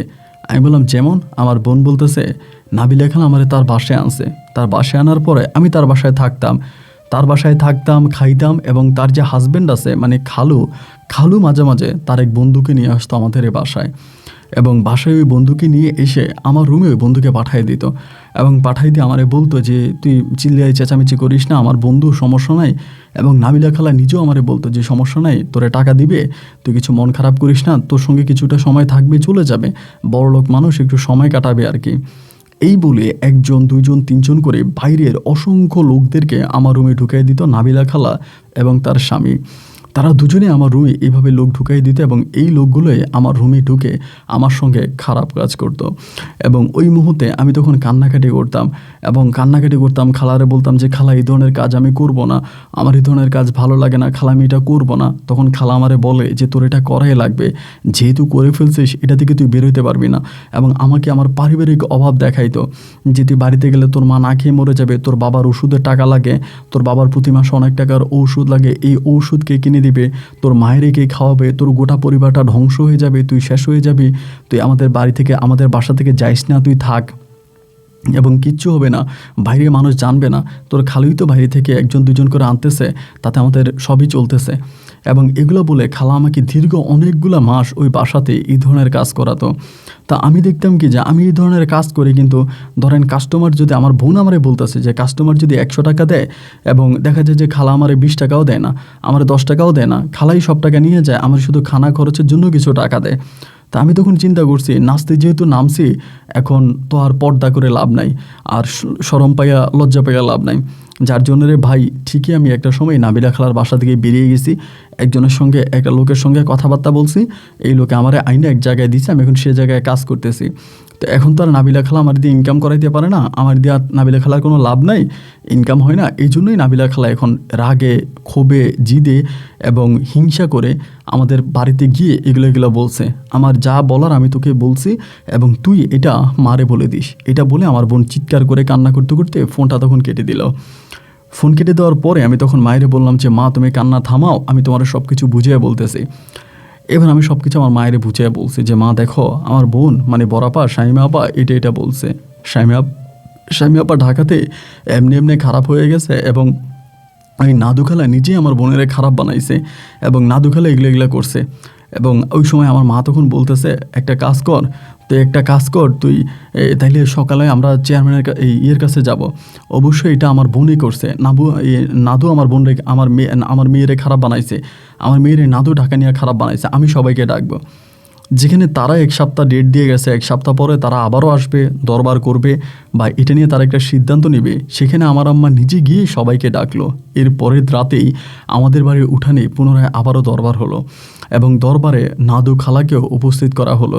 আমার মা তখন সবার কাছে বলল, আমার সহজ সরল গ্রামের অবলা একটা মেয়েকে নিয়ে, নাদু আমার মেয়েকে নিয়ে এই ধরনের কাজ করাইছে এবং আপনারা যদি বিশ্বাস না করেন, আমার মেয়েরে আমি কল দিয়ে আপনারা আমার মেয়ের সঙ্গে কথা বলেন। আমার মা তখন আমার বোনেরে কল দিল। আসলে আমাদের পরিবারটা অশিক্ষিত পরিবার ছিল, আমরা বুঝতে পারি নাই। এবং যখন আমার বোনেরও ফোন দিল, আমার বোন তখন লাউড স্পিকার দিয়ে সবার কাছে অনিমেষে বলতে শুরু করলো নাদু খালা কী করছে আমার বোনের সঙ্গে। এবং সব কথা শুনে মেম্বার তখন লাইনটা কেটে দিল। লাইনটা কেটে দিয়ে গ্রামবাসীকে বলতেছে, যাই হোক যেভাবেই হোক, মেয়ে যে খারাপ হয়ে গেছে এটা কি আপনারা মানেন? সবাই বলে হ্যাঁ মানি। তারপর বলতেছে যে মেয়ে যে এখন বিভিন্ন হোটেলে যায় সেটা কি আপনারা মানেন? সবাই গ্রামের বলতেছে হ্যাঁ, মেয়ে তো নিজের মুখে বললো সে এখন হোটেলে কাম দেয়, তার মানে মেয়ে খারাপ। গফুর মেম্বার তখন আমার মায়ের মুখের দিকে তাকায় বলল, তোমার বোনের কাছে তুমি তোমার মেয়েরই দিছো, তোমার বোন তোমার মেয়েরে খারাপ বানাই ফেলছে, এই জন্য তুমি তোমার বাপের বাড়িতে যাও, সেই গ্রামের চেয়ারম্যান আছে, মেম্বার আছে, তারা তোমার বোন নাবিলার বিচার করবে। কিন্তু আমরা নাবিলার বিচার করতে পারবো না, কারণ আমরা নাবিলার হাতে তোমার মেয়েরে তুলে দেই নাই, তুমি নিজে নাবিলারে তোমার মেয়ের হাতে তুলে দিছো এবং এই বিচার তোমার নিজেরই করা লাগবে। তবে আমাদের এই গ্রামটা, আমাদের এই বাড়িটা হাজি বাড়ি, আমরা এখানে বাল বাচ্চা সবাই একসঙ্গে বসবাস করি এবং সম্মানের সহিত বসবাস করি। আজকের এই দরবারে ছোট বাচ্চাও ছিল, মাঝারি বয়সী মেয়েও ছিল, যুবতী বয়সী মেয়ে ছিল, বৃদ্ধ বয়সী মেয়েও ছিল। আজকের এই দরবারে আমার বাড়ির, আমার গ্রামের প্রায় সব বয়সী মেয়েরাই ছিল। আজকে যদি তোমার মেয়েকে আমরা ক্ষমা করে দিই, তাহলে আমাদের গ্রামের সবগুলো মেয়ে খারাপ হয়ে যাবে। জনস্বার্থে আমাদের গ্রামের কথা চিন্তা করে আমরা 10 জনে মিলে সিদ্ধান্ত নিলাম, তোমার মেয়ে যেহেতু খারাপ এবং খারাপ হয়েই গেছে, তোমরা আর এই গ্রামে বসবাস করতে পারবা না, তোমাদের এই গ্রাম থেকে চলে যেতে হবে। আমার মা তখন বলে, কি বলেন আপনি, আমরা গ্রাম থেকে চলে যাবো মানে? বলে হ্যাঁ, এই গ্রাম থেকে তোমাদের চলে যেতে হবে, এটাই হচ্ছে তোমাদের শাস্তি। এবং তোমাদের দিকে তাকে গ্রামের বাকি মেয়েগুলো হয়তো ঠিক হয়ে যাবে। কেউ যদি এই খারাপ পথে বা খারাপ কোনো কাজে গিয়ে টাকা ইনকাম করতে চায়, তারা তোমাদের পরিবারের কথা চিন্তা করে ভালো হয়ে যাবে। সকালে সূর্য উদয় হওয়ার আগেই তোমরা এই গ্রাম ত্যাগ করবা। যদি সকালে সূর্য উদয় হওয়ার আগে তোমরা এই গ্রাম ত্যাগ না করো, তবে তোমাদের প্রত্যেকের মাথা কামিয়ে তোমাদেরকে অপমান অপদস্থ করে মেরে তোমাদের ঘর বাড়িতে আগুন লাগিয়ে তোমাদেরকে শূন্য হাতে এই গ্রাম থেকে বের করে দিব। আর যদি তোমরা ভালো চাও, এই গ্রাম থেকে চলে যাও, তাহলে তোমরা রাতের বেলায় গ্রামের তোমাদের বাড়ির যা আছে সব কিছু নিয়ে যেতে পারো এবং পরে যদি তোমরা ঘর বাড়িও ভেঙে নিয়ে যেতে চাও, আমরা সেই ব্যবস্থাও করে দিব। কিন্তু সকালে সূর্য উদয় হওয়ার আগে তোমরা এই গ্রাম ত্যাগ করবা। আমার আম্মা তখন সবার কাছে বলতেছিল, আপনারা এটা কি বলেন, আমার এতগুলো ছেলে মেয়ে নিয়ে আমি কই যাব, আমার 2টা মেয়ে বড় হয়ে গেছে, কি বলতেছেন আপনি এগুলা, একটু আমাদের কথা শোনেন, আমাদের দিকে একটু ফিরে তাকান, একটু দয়া করেন। কিন্তু কেউই আর আমাদের পরিবারের দিকে ফিরে তাকালো না। সবাই কঠিন নজরে আমার মাকে বলল, গ্রাম থেকে বের হো শয়তান। এবং রাতের ওই ঘুটঘুটে অন্ধকারে আমার পাগল বাবা, যুবতী 2 বোন আর ছোট ভাইকে নিয়ে আমরা তখন এই গ্রাম ত্যাগ করলাম, চলে গেলাম আমার নানুর গ্রামে। এবং রাতের অন্ধকারে নানুর গ্রামে গিয়ে উঠলাম। নানু বাড়িতে গিয়েও শান্তি পাইলাম না। আমাদের গ্রামের সবাই যেমন জেনে গেছে আমার বোনের বিষয়ে, ঠিক তেমনি আমার নানু বাড়ির সবাইও জেনে গেছে আমার বোনের বিষয়ে। আমি যখন ঘর থেকে বের হই, রাস্তাঘাটে যাই, সবাই তখন বলা বলি করে যে তোর মেয়ে, আর তো এইটা তো ওই যে ওই ছেলের বোন, যে মেয়ে ঢাকাতে খারাপ কাজ করে, ওই মেয়ের ভাই এটা। মানে এমনভাবে আমাকে আঙ্গুল দিয়ে দেখিয়ে দিয়ে গ্রামের মানুষ, আমার নানুর গ্রামের মানুষ আমাকে খারাপভাবে ইঙ্গিত করে। আর মামারা আমার মারে বলতেছে তুই বাড়িতে থাকিস না, বাড়ি থেকে বেরিয়ে যা, এবং খুবভাবে হচ্ছে আমার মাকে গালাগালি করতেছে। এবং আমার মা যে টাকা দিতেছে, আমার বোন আর এই টাকা নিতেছে না, মানে সরি, আমার বোন যে টাকা দিতেছে ঢাকা থেকে, আমার মা আর আমার বোনের টাকা নিতেছে না। আমার মা টোটালি আমার বোনের টাকা নেওয়া বন্ধ করে দিছে। আমার মা তখন আমার বলে তুই কিছু একটা কর, আর আমার ছোটো বোনদেরকে বিভিন্ন জায়গায় কাজে লাগাই দিছে। আমার মাও নানু বাড়িতে বিভিন্ন এখানে কাজ করতেছে, মানে আমার বোনের টাকা তারা নিবে না, আমার বোনের টাকাও নেয় না, এবং আমার বোনের সঙ্গে কথাও পর্যন্ত বলে না। এবং আমার বোন তখন মানে এই ঘটনার কিছুদিন পর আমার বোন তখন আমার মাকে দেখতে আসে, আমার আব্বাকে দেখতে আসে ঢাকা থেকে। আমার মা আমার বোনকে বলে তুই যদি ঘরের মধ্যে ঢুকিস তাহলে আমার মরামুখ দেখবি, তুই যদি জীবনে আর কোনো দিন এই বাড়িতে ফিরে আসিস, তোর যদি জীবনে কোনো দিন এই বাড়িতে দেখি তাহলে আমাদের মরামুখ দেখবি, তুই আমার মরামুখ দেখবি, তোর বাপের মরামুখ দেখবি, তুই আর কোনো দিনও এই বাড়িতে আসবি না, আমরা আর কখনোই তোর চেহারা দেখতে চাই না, তুই বের হ আমাদের বাড়ি থেকে। আমার বোনকে তখন আমার মা বের করে দিল, আর আমার বোন অশ্রু সিগ্ধ চোখে আমার নানু বাড়ি ত্যাগ করলো। এটাই আমার বোনের শেষ চলে যাওয়া। এরপর থেকে আজ অবধি পর্যন্ত আমার বোন আর কখনোই ফিরে আসেনি। আমার বোন চলে যাওয়ার সপ্তাহখানিক পরে আমার বোনের ওই মোবাইল নাম্বারে আমরা তখন যোগাযোগ করার জন্য চেষ্টা করি, কিন্তু চেষ্টা করে আমার বোনের মোবাইল নাম্বার বন্ধ পাই। এবং এরপরে আমার যে নাবিলা খালা আছে, খালার সঙ্গে যোগাযোগ করি, আমার বোন কোন হোটেলে কাজ করতো, কোন জায়গায় কাজ করতো, আমরা সেই হোটেলে পর্যন্ত যাই আমার বোনকে খোঁজার জন্য। কিন্তু সেখানে গিয়েও আমার বোনের কোনো অস্তিত্ব পাওয়া যায় না। আমার বোন কি বেঁচে আছে না মরে গেছে তারও সঠিক কোনো মানে কেউ বলতে পারে না। এমন করেই যখন দিন আর রাতগুলো কাটতেছে, এবং একটা পর্যায়ে আমি তখন বাড়ি থেকে আমার মায়ের স্বর্ণের চেন বা আমার বোনের কিছু টাকা ছিল এইগুলো বিক্রি টিক্রি করে অল্প কিছু টাকা নিয়ে আমি তখন ঢাকায় রওনা দিলাম আমার বোনকে খোঁজার জন্য। আমার বয়স তখন কত হবে, বা 17 থেকে 18 বছর, এতটুকুই, হয়তো আরও বেশি হলে 19 হতে পারে, এর বেশি না। এই বয়সে আমি তখন ঢাকায় রওনা দিয়েছি আমার বোনের খোঁজার জন্য। নাদুখালার বাসায় থাইকা এখানে ওইখানে বিভিন্ন জায়গায়, শহরে বন্দরে আমার বোনকে তখন খুঁজে বেড়াইতেছি। টানা প্রায় 1 বৎসরের মতো রাজধানীর ঢাকা শহরে আমার বোনকে আমি খুঁজে বেড়াই, কিন্তু আমার বোনের কোনো অস্তিত্বই আমি আর ঢাকাতে খুঁজে পাই না। 1 বৎসর পরে এদিক দিয়ে পরিবারে তখন প্রচণ্ড রকমের অভাব দেখা দেয়। আমার আব্বা আগের তো মোটামুটি একটু ভালো হয়, কিন্তু আব্বু ভালো হলে কী হবে, আমার ছোটো ভাইটা খুবই খারাপ হয়ে যায়, নেশা পানি করে, খারাপ মানুষের সঙ্গে মিশে, এবং ঘরে ছোটো 2টা বোন আছে, তো ওদেরও তো আসলে বিয়ে শাদী দিতে হবে। ওই মুহূর্তে আমি তখন একেবারে ভেঙে পড়ে কী করা যায়। আমার মা তখন আমার সঙ্গে মোবাইল ফোনে যোগাযোগ করে আমারে বলে যে তুই যেমনি পারস ঢাকাতে একটা কাজে ঢুকে যা, যেহেতু তোর বোনের পাস নাই এবং টাকা পয়সা তো অনেকেই খরচ করলি, ঢাকাতে একটা কাজে ঢুকে যা এবং ওই কাজ করে মোটামুটি কিছু টাকা আমাদের জন্য পাঠা, তোর ছোটো 2টা বোনকে তো বিয়ে দিতে হবে। মায়ের কথা বলার পরে আমি তখন ঢাকাতে একটা কাজে ঢুকলাম, মানে কাজে বলতে একটা গার্মেন্টসে চাকরিতে ঢুকছি। এবং ওই গার্মেন্টসের চাকরিটা আমার ওই যে নাবিলা খালা যে ছিল সেই আমার চাকরিটা দিছে। তো একটা গার্মেন্টসের চাকরিতে ঢুকছি, এবং ঢোকার পরে ওই গার্মেন্টসে তখন চাকরি করতেছি।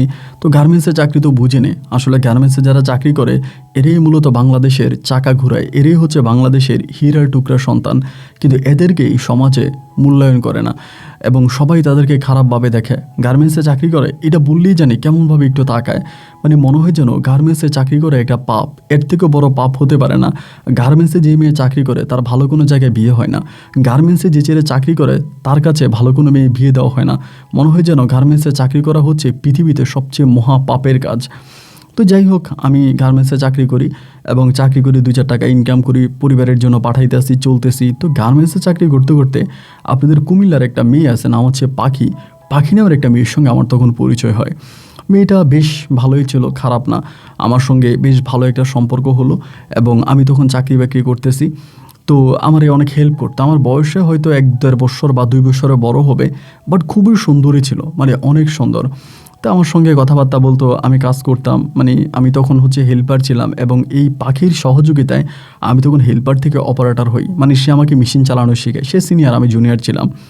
তো শেখানোর পরে তার সঙ্গে একটা ভালো সম্পর্ক হয়, উঠা বসা কথাবার্তা এরকম হতে হতে একটা সময় সে আমার পরিবার সম্বন্ধে জানার চেষ্টা করে, মানে আমাদের পরিবার সম্বন্ধে জানার চেষ্টা করে, আমাদের পরিবারে কে কে আছে, কে কী করে, এই সমস্ত তার সঙ্গে কথাবার্তা বলতে বলতে একটা সময় আমার বোন শামীমের কথা আমি তখন তারে বলি যে আমার একটা বোন ছিল, নাম ছিল শামিমা, এবং আমার এই বোনটা এইভাবে হচ্ছে শেষ পর্যন্ত হারায় গেছে, আমার বোনটি আর খুঁজে পাওয়া যায় না। এই কথাগুলো বলাতে না সে অনেকটা ইমোশনাল হয়ে যায়, এবং ইমোশনাল হয়ে আমারে বলে যে স্বামী মন খারাপ করো না, কি আর করবা, হয়তো তোমার বোনের ভাগ্যে এটাই আছে, তোমার বোন হয়তো আত্মহত্যা করে মরে গেছে, এটাই হয়তো হতে পারে, তা না হলে আর কি।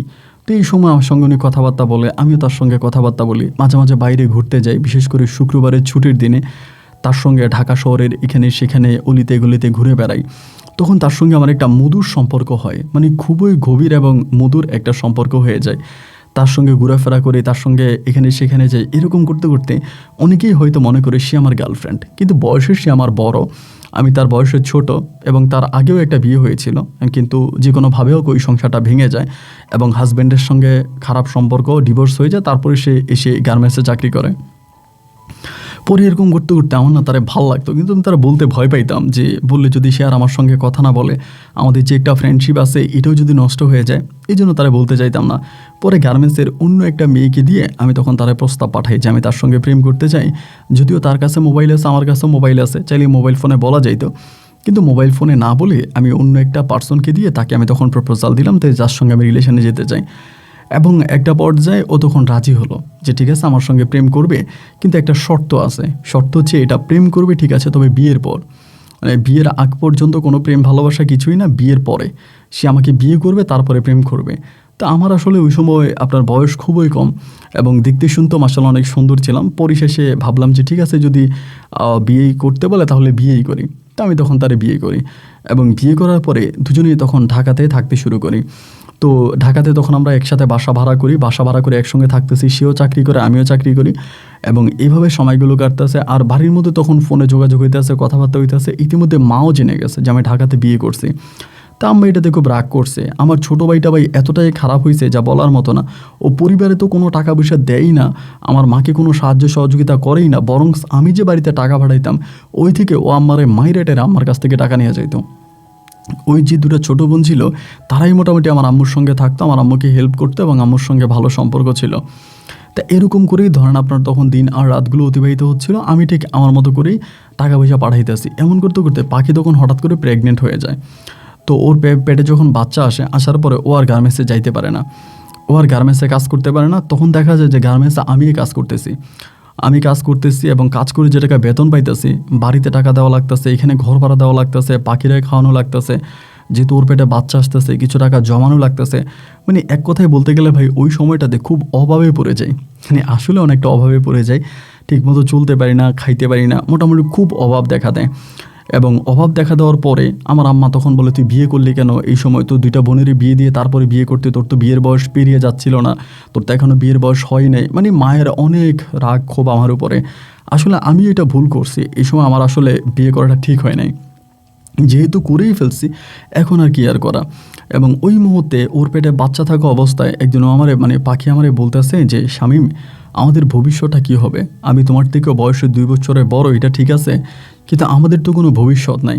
এই যে তুমি এখন ধরো গার্মেন্টসে চাকরি করতেছো, কয় টাকা বেতন পাইতেছো, এবং এই বেতন দিয়া তুমি ঘর ভাড়া দিয়া আমারে ঠিকমতো রাখতে পারতেছো না, আর আমার যখন বাচ্চা হবে ওরে কীভাবে তুমি মানুষ করবা, আর আমার বাচ্চা কাচ্চা হয়ে গেছে, আমি সংসারী হয়ে গেলে তো আমি আর গার্মেন্টসে চাকরি করবো না, সেখানে তোমার ছোট একটা ভাই আছে ও তো খারাপ হয়ে গেল, ছোটো 2টা বোন আছে, তোমার মা আছে, তোমার বাবা আছে, ওনাদেরকে কে দেখাশোনা করবে, মানে তুমি তোমার ভবিষ্যৎ নিয়ে কী চিন্তা করতেছো। আমি তখন ওরে বললাম যে দেখো আমার তো আসলে ভবিষ্যৎ নিয়ে চিন্তা ভাবনা কিছুই নেই, আমি কি করব না করব আমি নিজেও বুঝতে পারতেছি না, ছোট মানুষ, ছোট বয়সে বোনকে হারাইলাম, সংসারে হাল ধরলাম, তোমারে বিয়ে করলাম, তো এখন কি করব সেটা আমি নিজেও মানে মানে আমার মাথায়ও আসতেছে না। ও তখন আমারে বলে তাহলে একটা কাজ করো, আমি তোমার একটা বুদ্ধি দিই, তুমি বিদেশে চলে যাও। ও আমারে বলে, আমি তখন বললাম যে বিদেশে যাবো, তা বিদেশে যাওয়ার টাকা পাবো কই, বিদেশ যাওয়া কি আর সহজ কথা, বিদেশ যেতে অনেক টাকা লাগে। ও তখন বলে আমার অল্প কিছু জমানো টাকা আছে, আমার এই জমানো টাকাগুলো আর আমি আমার গ্রামের বাড়ি থেকে আমার আত্মীয় স্বজনের কাছ থেকে কিছু টাকা ঋণ করে তোমারে দিব, তুমি সেই টাকাগুলো দিয়ে বিদেশ চলে যাও। আমি তখন বললাম যে তাহলে তো ভালোই হয়, কিন্তু এই টাকা আমি কোথায় পাবো বা আমারে কে টাকা দিবে। ও বলে তুমি বিদেশ যাওয়ার জন্য লোক খোঁজো, কোন দেশে যাবার চিন্তা ভাবনা করো, আর আমি আমার বাড়িতে গিয়ে আমি নাইলে টাকা ম্যানেজ করি। হঠাৎ করে এক রাতে আমরা স্বামী স্ত্রী তখন এই সিদ্ধান্তে উপলব্ধ হলাম যে ও আমার টাকা দিবে, আমি বিদেশ যাব। পরে আমি আমার এলাকাতে মায়েরে জানালাম যে মা, এলাকাতে কোনো লোক আছে কিনা বিদেশ নেয়, আমি বিদেশ চলে যাব। আমার আম্মু এই প্রস্তাবটা শুনে বেশ খুশিও হলো। হওয়ার পর আমাদের এলাকার এক লোকের সঙ্গে কথাবার্তা বললো এবং সেই লোকে আমাদেরকে বিদেশ নিয়ে যাবে, মানে আমার নানু বাড়ির আর কি। আমরা তো আর আমাদের গ্রামে ফিরে যেতে পারিনি এবং আজ অবধি পর্যন্ত যেতে পারিনি। পরে আমাদের নানু বাড়ির এক লোকের সঙ্গে আম্মা কথা বললো, উনি ওমানে নিয়ে যাবে। সেই সময় তো ওমানে নিতে আপনার 3 লক্ষ টাকার মতো লাগবে, 3 লাখ টাকা লাগবে। কিন্তু 3 লাখ টাকা হলো আমাদের কাছে মেলা টাকা, এত টাকা কই থেকে পাবো? তো এরপরে আমি তখন পাখিরে বললাম যে পাখি, আমাদের পরিবার থেকে একটা টাকাও নাই, মানে আমি যে পাসপোর্টটা করছি ওই পাসপোর্টটাও ঋণ করে করা, পাসপোর্টটা করছি ঋণ করে করার পরে এবার আমি পাখিরে বললাম যে তুমি টাকা ম্যানেজ করো। এই পাখি যে টাকা ম্যানেজ করছে, এখানে সেখানে দৌড়াইতেছে টাকার জন্য, এরকম করতে করতে ওর পেটের যে বাচ্চাটা মানে হয়েছিল ওই বাচ্চাটা তখন নষ্ট হয়ে গেছে, মানে একটা মৃত বাচ্চাও প্রসব করে। তো বাচ্চাটা মারা গেছে। বাচ্চাটা মারা যাওয়ার পরে ও তখন টাকা ম্যানেজ করতেছে, এদিক সেদিক বিভিন্ন দিক থেকে টাকা টুকা ম্যানেজ করে বহু কষ্টের পর ও তখন টাকা ম্যানেজ করছে। তো টাকা ম্যানেজ করার পরে আমরা আমাদের গ্রামের ওই মামার মাধ্যমে তখন ওমানে, মানে উনি ওমানের লোক নিয়ে যায়, ওমানে লাইন দিলাম। তো উনি অনেক কাঠগড় পুড়িয়ে আস্তে আস্তে করে আলহামদুলিল্লাহ একটা পর্যায়ে আমার তখন ভিসা লাগছে। ওই সময়টাতে আপনার কি বলে পাখি আর আমরা দুজনেই তখন ঢাকা দিয়ে থাকতাম। আমি একটা কাজ করছি কি, আমার ভিসাটা হওয়ার আগ পর্যন্ত আমি চাকরিটা ছাড়ি নাই, মানে আমি চাকরিটা কন্টিনিউ করতেছি, কারণ চাকরি ছাড়লে তবে আমার পরিবার চলবে না, আমি অভাবে পড়ে যাব। যার কারণে চাকরি ছাড়া যাবে না, আমি আমার চাকরিটাকে ধরে রেখে বাকি সব করতেছি, চাকরিটাকে ধরে রাখছি এবং এই চাকরির পাশাপাশি বাকি সমস্ত কিছু আমি দেখাশোনা করতেছি। তো এমন করে সময়গুলো কাটতে কাটতে একটা পর্যায়ে আমার ভিসাটা লেগে যায়। ভিসা লাগার পরে তো ওমানের ভিসা তো আগেই মানে বাংলাদেশে ভিসা চলে আসে এবং সেই ভিসা নিয়ে আমি তখন ওমানের উদ্দেশ্যে রওনা দেই। আলহামদুলিল্লাহ একটা পর্যায়ে আমি তখন ওমান গিয়ে পৌঁছাই এবং পৌঁছানোর পরে আমি সবচেয়ে বড় বিপদে পড়ি। মানে যিনি আমাকে নিয়ে আসছিল, মানে সে তো আমাকে নিয়ে আসছিল যে কাজের কথা বলি সেই কাজ তো আমাকে দেয়ই নাই। এবং আমি যেখানে কাজ করতেছি আমার কাছে মনে হয় যে সারা জীবনও যদি ওখানে চাকরি করি, আমি বাড়ি থেকে যে ঋণ করে আসছিলাম, মানে আমারে পাখি যে ঋণ করে টাকা দিছে ওই ঋণের টাকাও আমি পরিশোধ করতে পারবো না। আর এই বড় ধরনের বিপদে পড়ে যাই। এবার পাখি দিক দিয়ে ধরেন ওই মুহূর্তে আবার পাখিরে আমি বিদেশ আসার সময় আমার আম্মার কাছে দিয়ে আসি। ধরেন যেহেতু বিয়ে করছি, ও আর ঢাকাতে কোথায় থাকবে, কোন জায়গায় থাকবে, আমার নানা একটু জায়গা দিছে আমার আম্মারে, আমার আম্মা সেখানে ঘর বানাইছে ওইখানে। তখন কিন্তু আমার আব্বা মোটামুটি প্রায় অনেকটাই, মানে 90% আব্বু ভালো হয়ে যায়। তো আমি তখন পাখিরে সেখানে দিয়ে আসি। ওই মুহূর্ত পর্যন্ত কিন্তু আমার ছোটো 2টা বোনের বিয়ে হয়নি, তারা বেশ বড় হয়ে যায়, বিয়ের বয়সী হয়ে যায়, কিন্তু ওদের বিয়ে হচ্ছে না। বিভিন্ন ধরনের মানুষ খারাপ কথা বলে। আমার বড় বোনের একটা খারাপ রেকর্ড আছে এবং আমরা নিজে গ্রাম থেকে চলে আসছি, নানু বাড়িতে থাকতেছি, তারা সুন্দর হওয়ার পরেও তাদের বিয়ে হয় না এবং গ্রামের মানুষরা বলে তারা বিভিন্নভাবে হচ্ছে আমার নানু বাড়িতেই খারাপ খারাপ কাজ করে। যাই হোক, আমি ওইদিকে যেতে চাই না ভাই। তো এরপরে দেখা গেলো যে এবার পাখি আমারে ফোন দেয় যে তুমি টাকা দিতেছো না কেন, আমি বাড়ি যাদের কাছ থেকে টাকা আনছি এরা আমারে বারবার টাকার জন্য চাপ দিতেছে, আমার টাকা দেওয়া লাগবে, তুমি টাকা দাও। আমি বললাম যে দেখো, আমি তো যেই কাজে আসছি ওই কাজে তো আমি নিজেও খাইতে পারি না, চলতে পারি না, আর যেই টাকা বেতন পাই তা দিয়ে নিজের পেটই ভরে না, আমি তোমার এই কেমনে টাকা দিব। তো এরপরও ধরেন মালিকের কাছ থেকে চেয়ে যে টাকা নেই ওই সমস্ত টাকা আমি তখন পাখির জন্য পাঠিয়ে দিই, কারণ পাখির তো ঋণ আছে। এই যে পাখির জন্য টাকা পাঠাই, এদিক দিয়ে আমার আম্মা তখন চিল্লায়, হ্যাঁ তুই আমাদেরকে খরচের টাকা দেস না, আমরা নিজেরা খাইতে পারি না, চলতে পারি না, তুই তোর বউরে টাকা দেস, আমাদেরকে টাকা দেস না। তখন ভাই একটা বিপদে পড়ে গেছি। আম্মারে কোনোভাবেই বুঝাইতে পারি না যে আমি তো আমার বউরে টাকা দিই না, মূলত আমার বউই তো আমার বিদেশে আনছে বা মানুষের কাছ থেকে ঋণ করে টাকা নিছে, তো আমি এখন আমার বউরে তো টাকা দেওয়াই লাগবে। আম্মার কথা হচ্ছে যে না, তোর বউরে টাকা দিবি কেন, তোর যদি টাকা দেওয়া লাগে আমারে দিবি, আমারে টাকা দিবি। আম্মা এদিক দিয়ে টাকা খোঁজে, আমার বউ এদিক দিয়ে টাকা খোঁজে। এই টাকা নিয়ে আমি তো বেতনও পাই অল্প কয়েক টাকা, এর মাঝে আমার বউ আর মায়ের মাঝে তখন লেগে গেল তুমুল ঝগড়া। আমি বিদেশে আসার 6 মাসের মাথায় আমার বউ আমার মাকে গালাগালি করে, আমার মা আমার বউকে গালাগালি করে। এইভাবেই ধরেন আপনার হঠাৎ করে একদিন মানে দুজনেই প্রচণ্ড রকমের মারামারি করে এবং মারামারির একটা পর্যায়ে ও তখন করে কি আমার মারে মানে আপনার ওই যে কাঁটা চামচ, আপনারা অনেকেই চিনেন যে কাঁটা চামচ দিয়ে আমার মায়ের এই বুকের মধ্যেও তখন এইভাবে ঘাই মারে, মানে আমার বউ পাখি এইভাবে আমার মায়ের বুকের মধ্যে যখন ঘাই মারে এবং ঘাই মারার পরেই তখন ও আমার মাকে মাইরাও তখন মানে বেরিয়ে যায়, মানে বাড়ি থেকে বেরিয়ে যায়।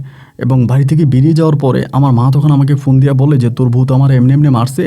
তো গ্রামের সবাই তখন আমার জানাইতেছে, তখন আমার খুব রাগ উঠলো যে ওই আমার মার এইভাবে মারলো কেন। তো এরপর আমি ওরে ফোন দিছি এবং ফোন দেওয়ার পরে আমি বললাম যে মানে খুব গালাগালি করছে ওরা মোবাইলে, মানে ফোন দিছি তখনও মনে হয় বাসের মধ্যে, আমি বাসের সাউন্ড পাইতেছিলাম এবং ফোন দিয়ে খুব গালাগালি করলাম যে তুই আমার মায়েরে মারলি, তুই আমার মায়ের বুকে মানে কাঁটা চামচের আঘাত করলি, এরপরে তুই আমার মায়েরে এইরকম করছিস, তোরে আমি কোনোদিন ক্ষমা করবো না, তোরে আমি মারবো, এই সেই। এবং ও তখন কান্না করতেছে, মানে আমি ওরা গালাগালি করতেছি, ও কান্না করতেছে। তো যেহেতু আমার মাকে মারছে, আমি সাথে সাথে করছি ওর নাম্বারটা ব্লক করে দিছি, নাম্বার ব্লক করে দিয়েছি, সমস্ত কিছু থেকে আমি ওকে ব্লক করে দিয়েছি। এবং ব্লক করে আমার মানে ছোটো বোনের ফোন দিয়ে বললাম যে একটা কাজ কর, মারে ডাক্তারের কাছে নিয়ে যা। তো এই 3 দিন পর্যন্ত মা মেডিকেলে ছিল, এটা অপারেশন করা হয়েছে, এবং 3 দিন পরে আমার মা তখন বাড়িতে আসছে। তো আমি ওর সঙ্গে আর কথা বলবো না, এই পাখির সঙ্গে আমি আর কোনো কথাই বলবো না। কারণ হচ্ছে পাখি আমার সঙ্গে মানে খারাপই করছে, আমার সঙ্গে বেইমানি করছে, আমি এই জন্য আর পাখির সঙ্গে কোনো কথাই বলবো না। আমি এটা সম্পূর্ণভাবে আপনার মেনে নিয়েছি। এবং এরপরে প্রায় আপনার 2 মাসের মতো, 2 থেকে আড়াই মাসের মতো কেটে যায়। তো 2-2.5 মাসও পাখির সঙ্গে আমার আর কোনো যোগাযোগ নাই। এবং 2-2.5 মাস পরে আমি নিজেই করলাম কি, একদিন পাখির না ওই ব্লগটা খুলে ওরে কল দিলাম, এবং কল দিয়ে দেখতেছি ওর সব বন্ধ, মানে ওর নাম্বারটাও বন্ধ, ওর সাথে আমি আর কোনো যোগাযোগ করতে পারি না। তো আমি যোগে বিয়ে করছে, আমি কিন্তু ওর কোনোদিন ওর শ্বশুর বাড়িতে যাইনি। এবং আমার যে কাবিনের পেপার, ওই কাবিনের কাগজটাও কিন্তু আমার কাছে নাই। ওর যে আইডি কার্ড, ওই আইডি কার্ডও আমার কাছে নাই। মানে আমার কাবিনের পেপারও ওর কাছে, আমার আইডি কার্ডও ওর কাছে, মানে সব কিছু ওর কাছে, আমার কাছে কোনো কিছুই নাই। এবং আমি মূলত আমার শ্বশুরবাড়ির ঠিকানাটাও জানি না যে আমার শ্বশুরবাড়িটা কোথায়। তো যখন দেখলাম সব কিছু থেকেও আমাকে মানে ওরে আমি পাইতেছি না, তখন মানসিকভাবে ওর জন্য একটা টান কাজ করতে শুরু করলো ভিতর থেকে, যে আসলেই তো ও ঋণ করে আমাকে টাকা দিচ্ছে, এবং ও ঋণের টাকাই তো আমি আজকে এই পর্যন্ত আসছি। এবং ও ঋণ না করে আমার বিদেশ না পাঠাইলে আজও সেই টাকা সর আমার গার্মেন্টসেই চাকরি করা লাগতো। আমি ইনকাম কম করি আর বেশ করি, আমি তো মোটামুটি ভালোই আছি, এবং এই ভালোটা তো আমার স্বামী আপনার কি বলে পাখিই করে দিছে। তো এই জন্য তখন পাখির জন্য আমার খুব মায়া লাগতো, বুকের ভিতর কষ্ট হতো, আমি ওর সঙ্গে যোগাযোগ করার চেষ্টা করতাম। এরিমে যে মা তখন আমারে বলে যে তোরা আমরা অন্যত্রে বিয়ে করাই দিব, আমরা অন্য কোথাও তোরে বিয়ে করাবো। আমি মারে বলতাম যে না মা, আমি বিয়ে করব না, আমি পাখিকেই খুঁজবো। তো আমি চিন্তা করতেছি আমি ছুটিতে দেশে আসবো এবং দেশে এসে আমাকে খুঁজবো। কিন্তু ভাই আর এখানে আরেকটা বিষয় আপনাকে বলে রাখি, ওমানে কাজ করতে করতে আমি যে কোম্পানির কাজ করতাম, আমি ওখানে আসলে ভালো বেতন পাইতাম না, ভালো বেতনও পাইতাম না, আর প্রচুর কাজ ছিল, মানে ঘোরার কাজ করতাম, তো অনেক কষ্টের কাজ। একটা সময় আমি সেখান থেকে পালায়া যাই, মানে ওই মালিকের কাছ থেকে পালিয়ে যাই। এবং ওই মালিকের কাছ থেকে পালায়া আমি তখন আপনার ওমানের রাজধানী শহর মাস্কাট আছে, ওখানে চলে যাই। এবং মাস্কাটে যাওয়ার পরে একটা কাজে ঢুকি, মানে একটা মানে আপনার কি বলে অবৈধ কাজেই ঢুকি। এবং সেখানে আমি বেশ ভালো টাকা ইনকাম করি, অনেক টাকা ইনকাম করতেছি। এবং যে অভাব ছিল আমার পরিবারের, সে অভাব প্রায় আমি মিটিয়ে ফেলি। এরই মাঝে আমি ওমানে টানা 4 বছর ধরে ছিলাম, 4 বছর ধরে আছি। এবং এই 4 বছরে এখানে আরেকটা কথা আপনাকে বলে রাখি, যে আমি যখন এই মানে আপনার এই যে মালিকের কাজ করতাম, সেই মালিকের কাছ থেকে মাস্কাটে চলে যাই। মাস্কাটে যাওয়ার কিছুদিন পরে আমি একটা দুঃসংবাদ পাই বলতে আমার মা আমাকে ফোন করে, এবং মা আমাকে ফোন করে বলে যে শামীম রে, অন্তরটারে শক্ত কর, আম্মা তোরা একটা কথা বলি। আমি বললাম কী কথা বলবা বলো। আমার আম্মা বললো তোরে কি কেউ কল দিছিল? আমি বললাম যে না, আমার তো কেউ কল দেয় নাই, কেন কী হয়েছে?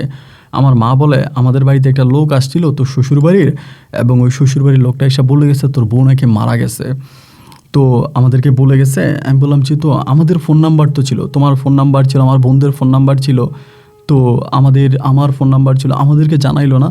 মা বলে না, লোকটা ডাইরেক্ট আসছে, আইসা মৃত্যুর সংবাদটা দিয়ে গেছে, তো আমরা তো দাফন করতে পারি নাই, এবং তার যে 40 হবে সেই 40 আমাদেরকে দাওয়াত দিয়ে গেছে সেই 40 যাওয়ার জন্য। এবং 40 আমাদেরকে দাওয়াত দিচ্ছে, আমাদের সবাইকে যাইতে বলছে, এবং তোরে বলছে তোর বউরে মাফসাফ করে দেওয়ার জন্য। লোকটা হুজুর টাইপের, আইসা বাড়িতে বলে গেছে। তো আমি তখন খুব কষ্ট পাইছি, মানে এতটাই কষ্ট পাইছি যা বলার মতো না, যে আমি 2টা দিন পর্যন্ত ভাই টোটালি খাওয়া দাওয়াই করি নাই, মানে 2 দিন খাই না। কীভাবে মারা গেল, ওর নাম্বারটা আমি অনেক চেষ্টা করছি ওর সঙ্গে একটু যোগাযোগ করার জন্য, কিন্তু আমি ওর সঙ্গে আর যোগাযোগ করতে পারি নাই, মানে টোটালি পারি নাই।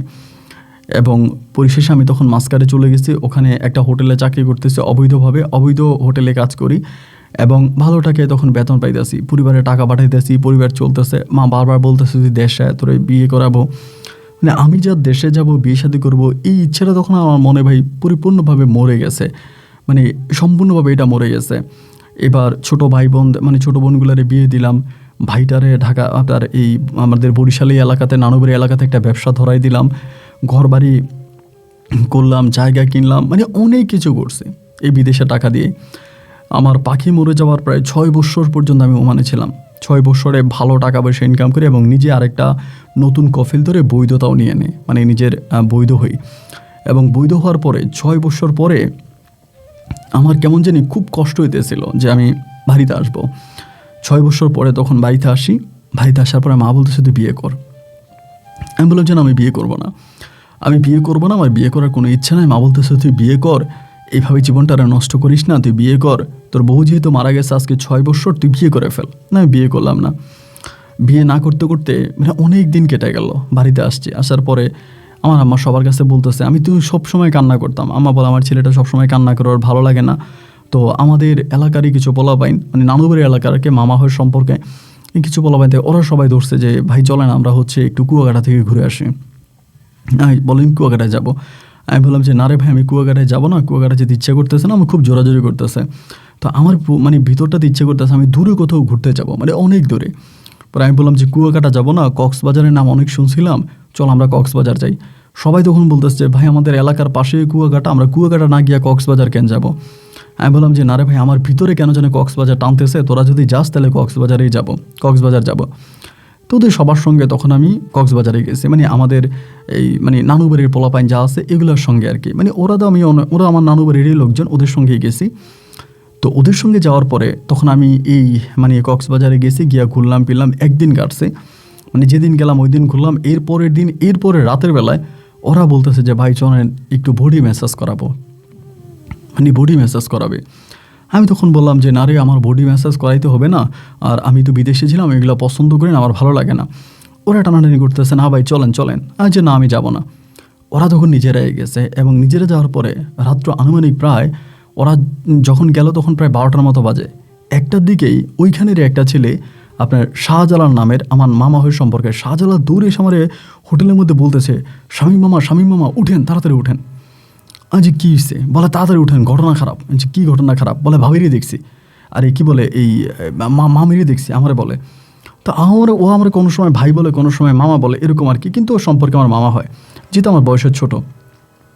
যে কই দেখছস, কোন ভাবিরে দেখছস? বলে আপনার এই পাখি ভাবিরে। যখন পাখি ভাবিরে বলছে তখন তো আমি দুনিয়াতে নেই। কিরে পাখি মারা গেল 6 বছর আগে, ওই 6 বছর পরে পাখিরে কই দেখছে? বলে কই দেখছিস তুই? ও বলে আমি জিমে দেখছি, মানে ওই যে বডি ম্যাসাজ করা ওখানে দেখছি। মানে আমি মনে করলাম কি ভাই ও মনে হয় ভুল দেখছে, এমনও তো হতে পারে যে ও ভুল ভাল দেখছে, ও তো ঠিক দেখে নাই, খারাপ দেখছে। আর আমি বললাম যে ধুরো না, তুই বেটা ভুল দেখছিস। বলে না ভাই, আমি ভুল দেখি নাই, আমি ঠিকই দেখছি, আপনি মামা চলেন। আরে টানাটানি করে আমারও নিয়ে গেছে। আমার তখনও বিশ্বাস হয়নি যেটা পাখি। তারপরে হোটেলে ঢুকছি, ঢুকার পরে ওরে মানে সরাসরি দেখছি, এবং দেখার পরেই আমার মনে হলো যেন আমি আর সহ্য করতে পারিনি, আমি দৌড়ে গিয়ে ওকে জড়াই ধরে চিৎকার করে কান্না করতে শুরু করছি। তো কান্না শুরু করছি। তো ওই হোটেলে তো আবার অনেক মানে আপনার সিস্টেম আছে, যেহেতু ওখানে খারাপ কাজও হয়, মেসেজ হয়, তার পাশাপাশি আপনার বাজে কাজও হয়। সবাই তখন আমার দৌড়ে যায় ধরছে, ওই মেয়েটা কী করতেছেন এখানে, এই হোটেলের মধ্যে কী করতেছেন। আমার তখন হোটেল থেকে বের করছে। বের করার পরে আমি তখন মানে ওরা তখন আমার একরকম পুলিশে দিয়ে দিবে এমন একটা অবস্থা। তো পাখি তখন বলতেছে, ওরে পুলিশে দিয়েন না, উনি আমার হাজব্যান্ড, ওনাকে পুলিশে দিয়েন না। ঠিক আছে, আমি একটু ওনার সঙ্গে কথা বলে আমি বাইরে যাই। পরে ও যেহেতু এখানে বহু বছর ধরে কাজ করে, সবার সঙ্গে মনে পরিচয় আছে, তখনও আমার মানে বেরিয়ে আসছে। বেরিয়ে আসার পর আমি যেই হোটেলে ছিলাম ওই হোটেলের রিসেপশন ওকে নিয়ে গেছে, অনেক সুন্দর হয়ে গেছে আগের থেকেও। আমি বললাম পাখি 6 বছর পর তুমি কেমনে জীবিত হইলা, তুমি কিভাবে আসলা? ও বলে জীবিত হইলাম মানে? আমি বললাম আমি তো জানি তুমি আজ থেকে প্রায় 6 বছর আগে মারা গেছো, আমি তো এমন খবর পাইছিলাম। ও বলে কে বলছে? আমি বললাম তোমাদের বাড়ি থেকে নাকি কোন হুজুর গেছে আমাদের বাড়িতে, এবং আমাদের বাড়িতে গিয়ে নাকি বলছে যে তুমি মারা গেছো। ও তখন একটা মুচকি হাসি দিয়ে বললো, আমাদের বাড়ি থেকে কোনো হুজুর তোমাদের বাড়িতে যায়নি, এটা হচ্ছে প্রথম কথা। আর সেকেন্ড কথা হচ্ছে আমাদের বাড়ির কেউই তোমাদের বাড়ির ওই অ্যাড্রেস জানে না। আমাদের এলাকার কেউই, ইভেন আমার বাবা মা আমার ভাই বোন কেউই আসলে তোমার ওই ঠিকানা জানে না, কেউই তোমার ঠিকানা জানে না, আর কেউ কখনোই তোমারে খুঁজতে যায়নি।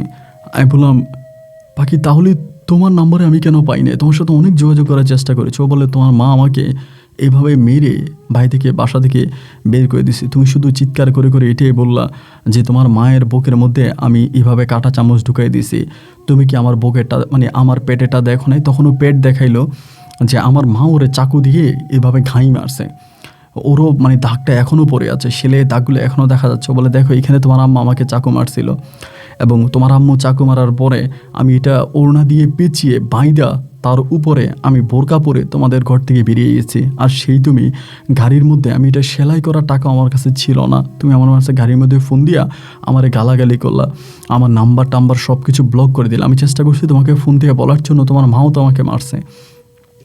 কিন্তু তুমি নাম্বারটা ব্লক করে দিলা এবং তোমার উপর রাগ অভিমান নিয়ে আমি তখন আমার নিজের নাম্বারগুলো সব চেঞ্জ করে ফেললাম, আর তোমার সঙ্গে কোনো যোগাযোগ রাখি নাই। তো তোমার সঙ্গে যোগাযোগ রাখি নাই সেটা ঠিক আছে, কিন্তু আমি তো ঋণ করেছি, অনেক টাকা ঋণ করে তোমাকে বিদেশে পাঠাইছি, সেই ঋণের টাকা কিভাবে পরিশোধ করব? আমাদের বাড়িতে প্রতিদিন মানুষ আছে, আমার অনেকগুলো ভাই বোন আছে, আমার আব্বা আম্মা আমাকে একটা বিয়ে দিয়েছে, আমি সেই ঘর থেকেও চলে আসছি, এরপরে এই ঋণের টাকা পরিশোধ করতে পারি না, ঋণের টাকা দিতে পারি না, সবাই খারাপভাবে ব্যবহার করে এবং আর কোনো গার্মেন্টসওভাবে কাজ করতে পারি না। মানে কি করব লাস্ট পর্যন্ত, মানে যে টাকা ঋণ করছি ওই টাকা তো গার্মেন্টসে চাকরি করে শোধ করার সম্ভাবনা, শেষ পর্যন্ত এই পথটা বেছে নিয়েছি। আমি তখন বললাম যে পাখি দেখো, আমি তোমার কাছে ক্ষমা চাই, আসলে আমার তোমার খোঁজ খবর নেওয়া দরকার ছিল, মা বাবা যেমনি বলছে তুমি মারা গেছো, আমি ভাবছি এমনিই তুমি মারা গেছো, আমি আর কখনোই তোমার খোঁজ খবর নিতে চাই নাই। কিন্তু পাখি আজ আমি তোমাকে খুঁজে পাইছি, তুমি আমার সঙ্গে চলো। ও বলে কোথায়? আমি বললাম আমার বাড়িতে।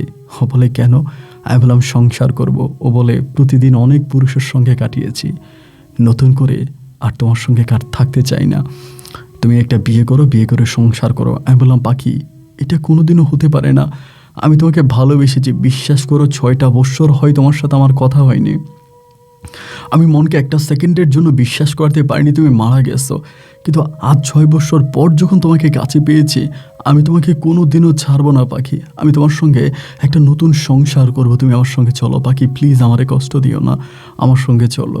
আমার দিকে তাকিয়ে বলে আমি তোমার সঙ্গে যাব না, শুধু তোমার সঙ্গেই না, আমি কোনো পুরুষের সঙ্গেই যাব না, আমি নিজের শরীরটাকে নষ্ট করে ফেলেছি। আমি বললাম পাখি তোমার হাতে ধরে পায়ে ধরে তুমি আমার সঙ্গে চলো। ও বলে ঠিক আছে, কালকে সকালে আমি আসবো, দেখা যাক তখন, এখন আমি চলে যাই, আমাকে যেতেও আমার কাস্টমার আছে।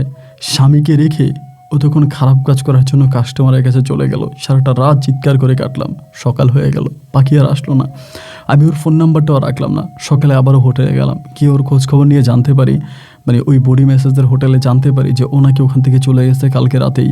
জিজ্ঞেস করলাম কোথায় গেছে, বলে তা তো জানি না।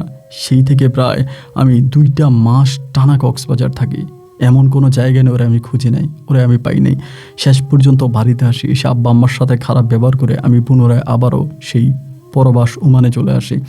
আজকে আমি ওমানে প্রায় বহু বৎসর আমি আর দেশে যাই নাই, এবং বহু বৎসর পর আমি জানি না আল্লাহ হঠাৎ করে আপনাকে কিভাবে দিল, আপনার গল্পগুলো কিভাবে আমি পেলাম, এবং প্রতিটা গল্প আমি শুনি আমার ভালো লাগে। আপন ভাই আমার বিশ্বাস, আমি যেমন করে আপনার গল্পগুলো শুনে আমার বউ না কোথাও থেকে আপনার গল্পগুলো শুনতে পায়। মন ভাঙা মানুষগুলোই বিশেষ করে আপনার গল্পগুলো শোনে। আমার দৃঢ় বিশ্বাস যে আমার বউ আপনার গল্পগুলো শোনে। আপন ভাই আমি আপনার কাছে বিনীত অনুরোধ করি, আমার বউকে আপনি একটাবার বলবেন যেন আমার কাছে ফিরে আসে। আমার নাম্বারটা আমি আপনাকে দিলাম, আপনি এই নাম্বারটা দিয়ে রাখবেন, আমার বউ যাতে আমার সঙ্গে একটা বারের জন্য যোগাযোগ করে। আপন ভাই আমি বুড়ো হয়ে যাব, আমি হয়তো মরে যাব, কিন্তু তারপরে আমার বউ পাখিকে আমি ভুলতে পারবো না। আপনি পাখিকে বলেন যেন ক্ষমা করে দিয়ে আমার জীবনে ফিরে আসে। আমার গল্পটা রেকর্ড করবেন, একজন প্রবাসী হিসাবে আপনার কাছে অনুরোধ করে গেলাম। ভালো থাকবেন, আসসালামু আলাইকুম।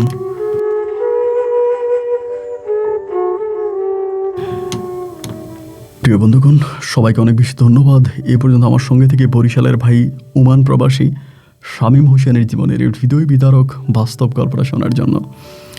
জীবনের বাস্তবতা হার মানিয়ে দেয় গল্প, সিনেমা, রূপকথা। বাস্তবে পৃথিবীতে আমরা সবাই হিরো, আমরা সবাই হিরোইন, আমরা সবাই কারো না কারো কাছে নায়ক, আমরা সবাই কারো না কারো কাছে নায়িকা। আসলে আমরা সিনেমার পর্দায় অনেক নায়কদের দুঃখ দেখি, নায়িকাদের কষ্ট দেখি, আমরা কান্না করে ফেলি, কিন্তু বাস্তব জীবনে মানুষের সঙ্গে তার থেকে অনেক বড় কিছু ঘটে, কিন্তু বাস্তবতা শুনলে হয়তো আমাদের চোখে পানি আসে না।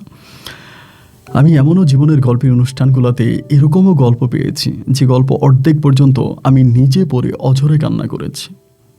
হয়তো এরপরে আমি ভাবলাম যে এটা মনে হয় আর আমার পড়া হবে না। এমনও গল্প পেয়েছি সাপ গলায় দিয়ে আপনাদেরকে বললে হয়তো আপনারা বিশ্বাস করবেন না। পৃথিবীতে বাঁচবই বা কয়দিন, জাস্ট ভাবতেছি যে জীবন কত বিচিত্র রকম। আমি যদি কখনো মরে যাই, আমি যদি কখনো সাদা দাপনের কাপড় পরে কবরে চলে যাই, আমার কাছে তখনও কেন জানি মনে হবে যে এটাই কি আসলে জীবন? এই জীবনে কি পেলাম?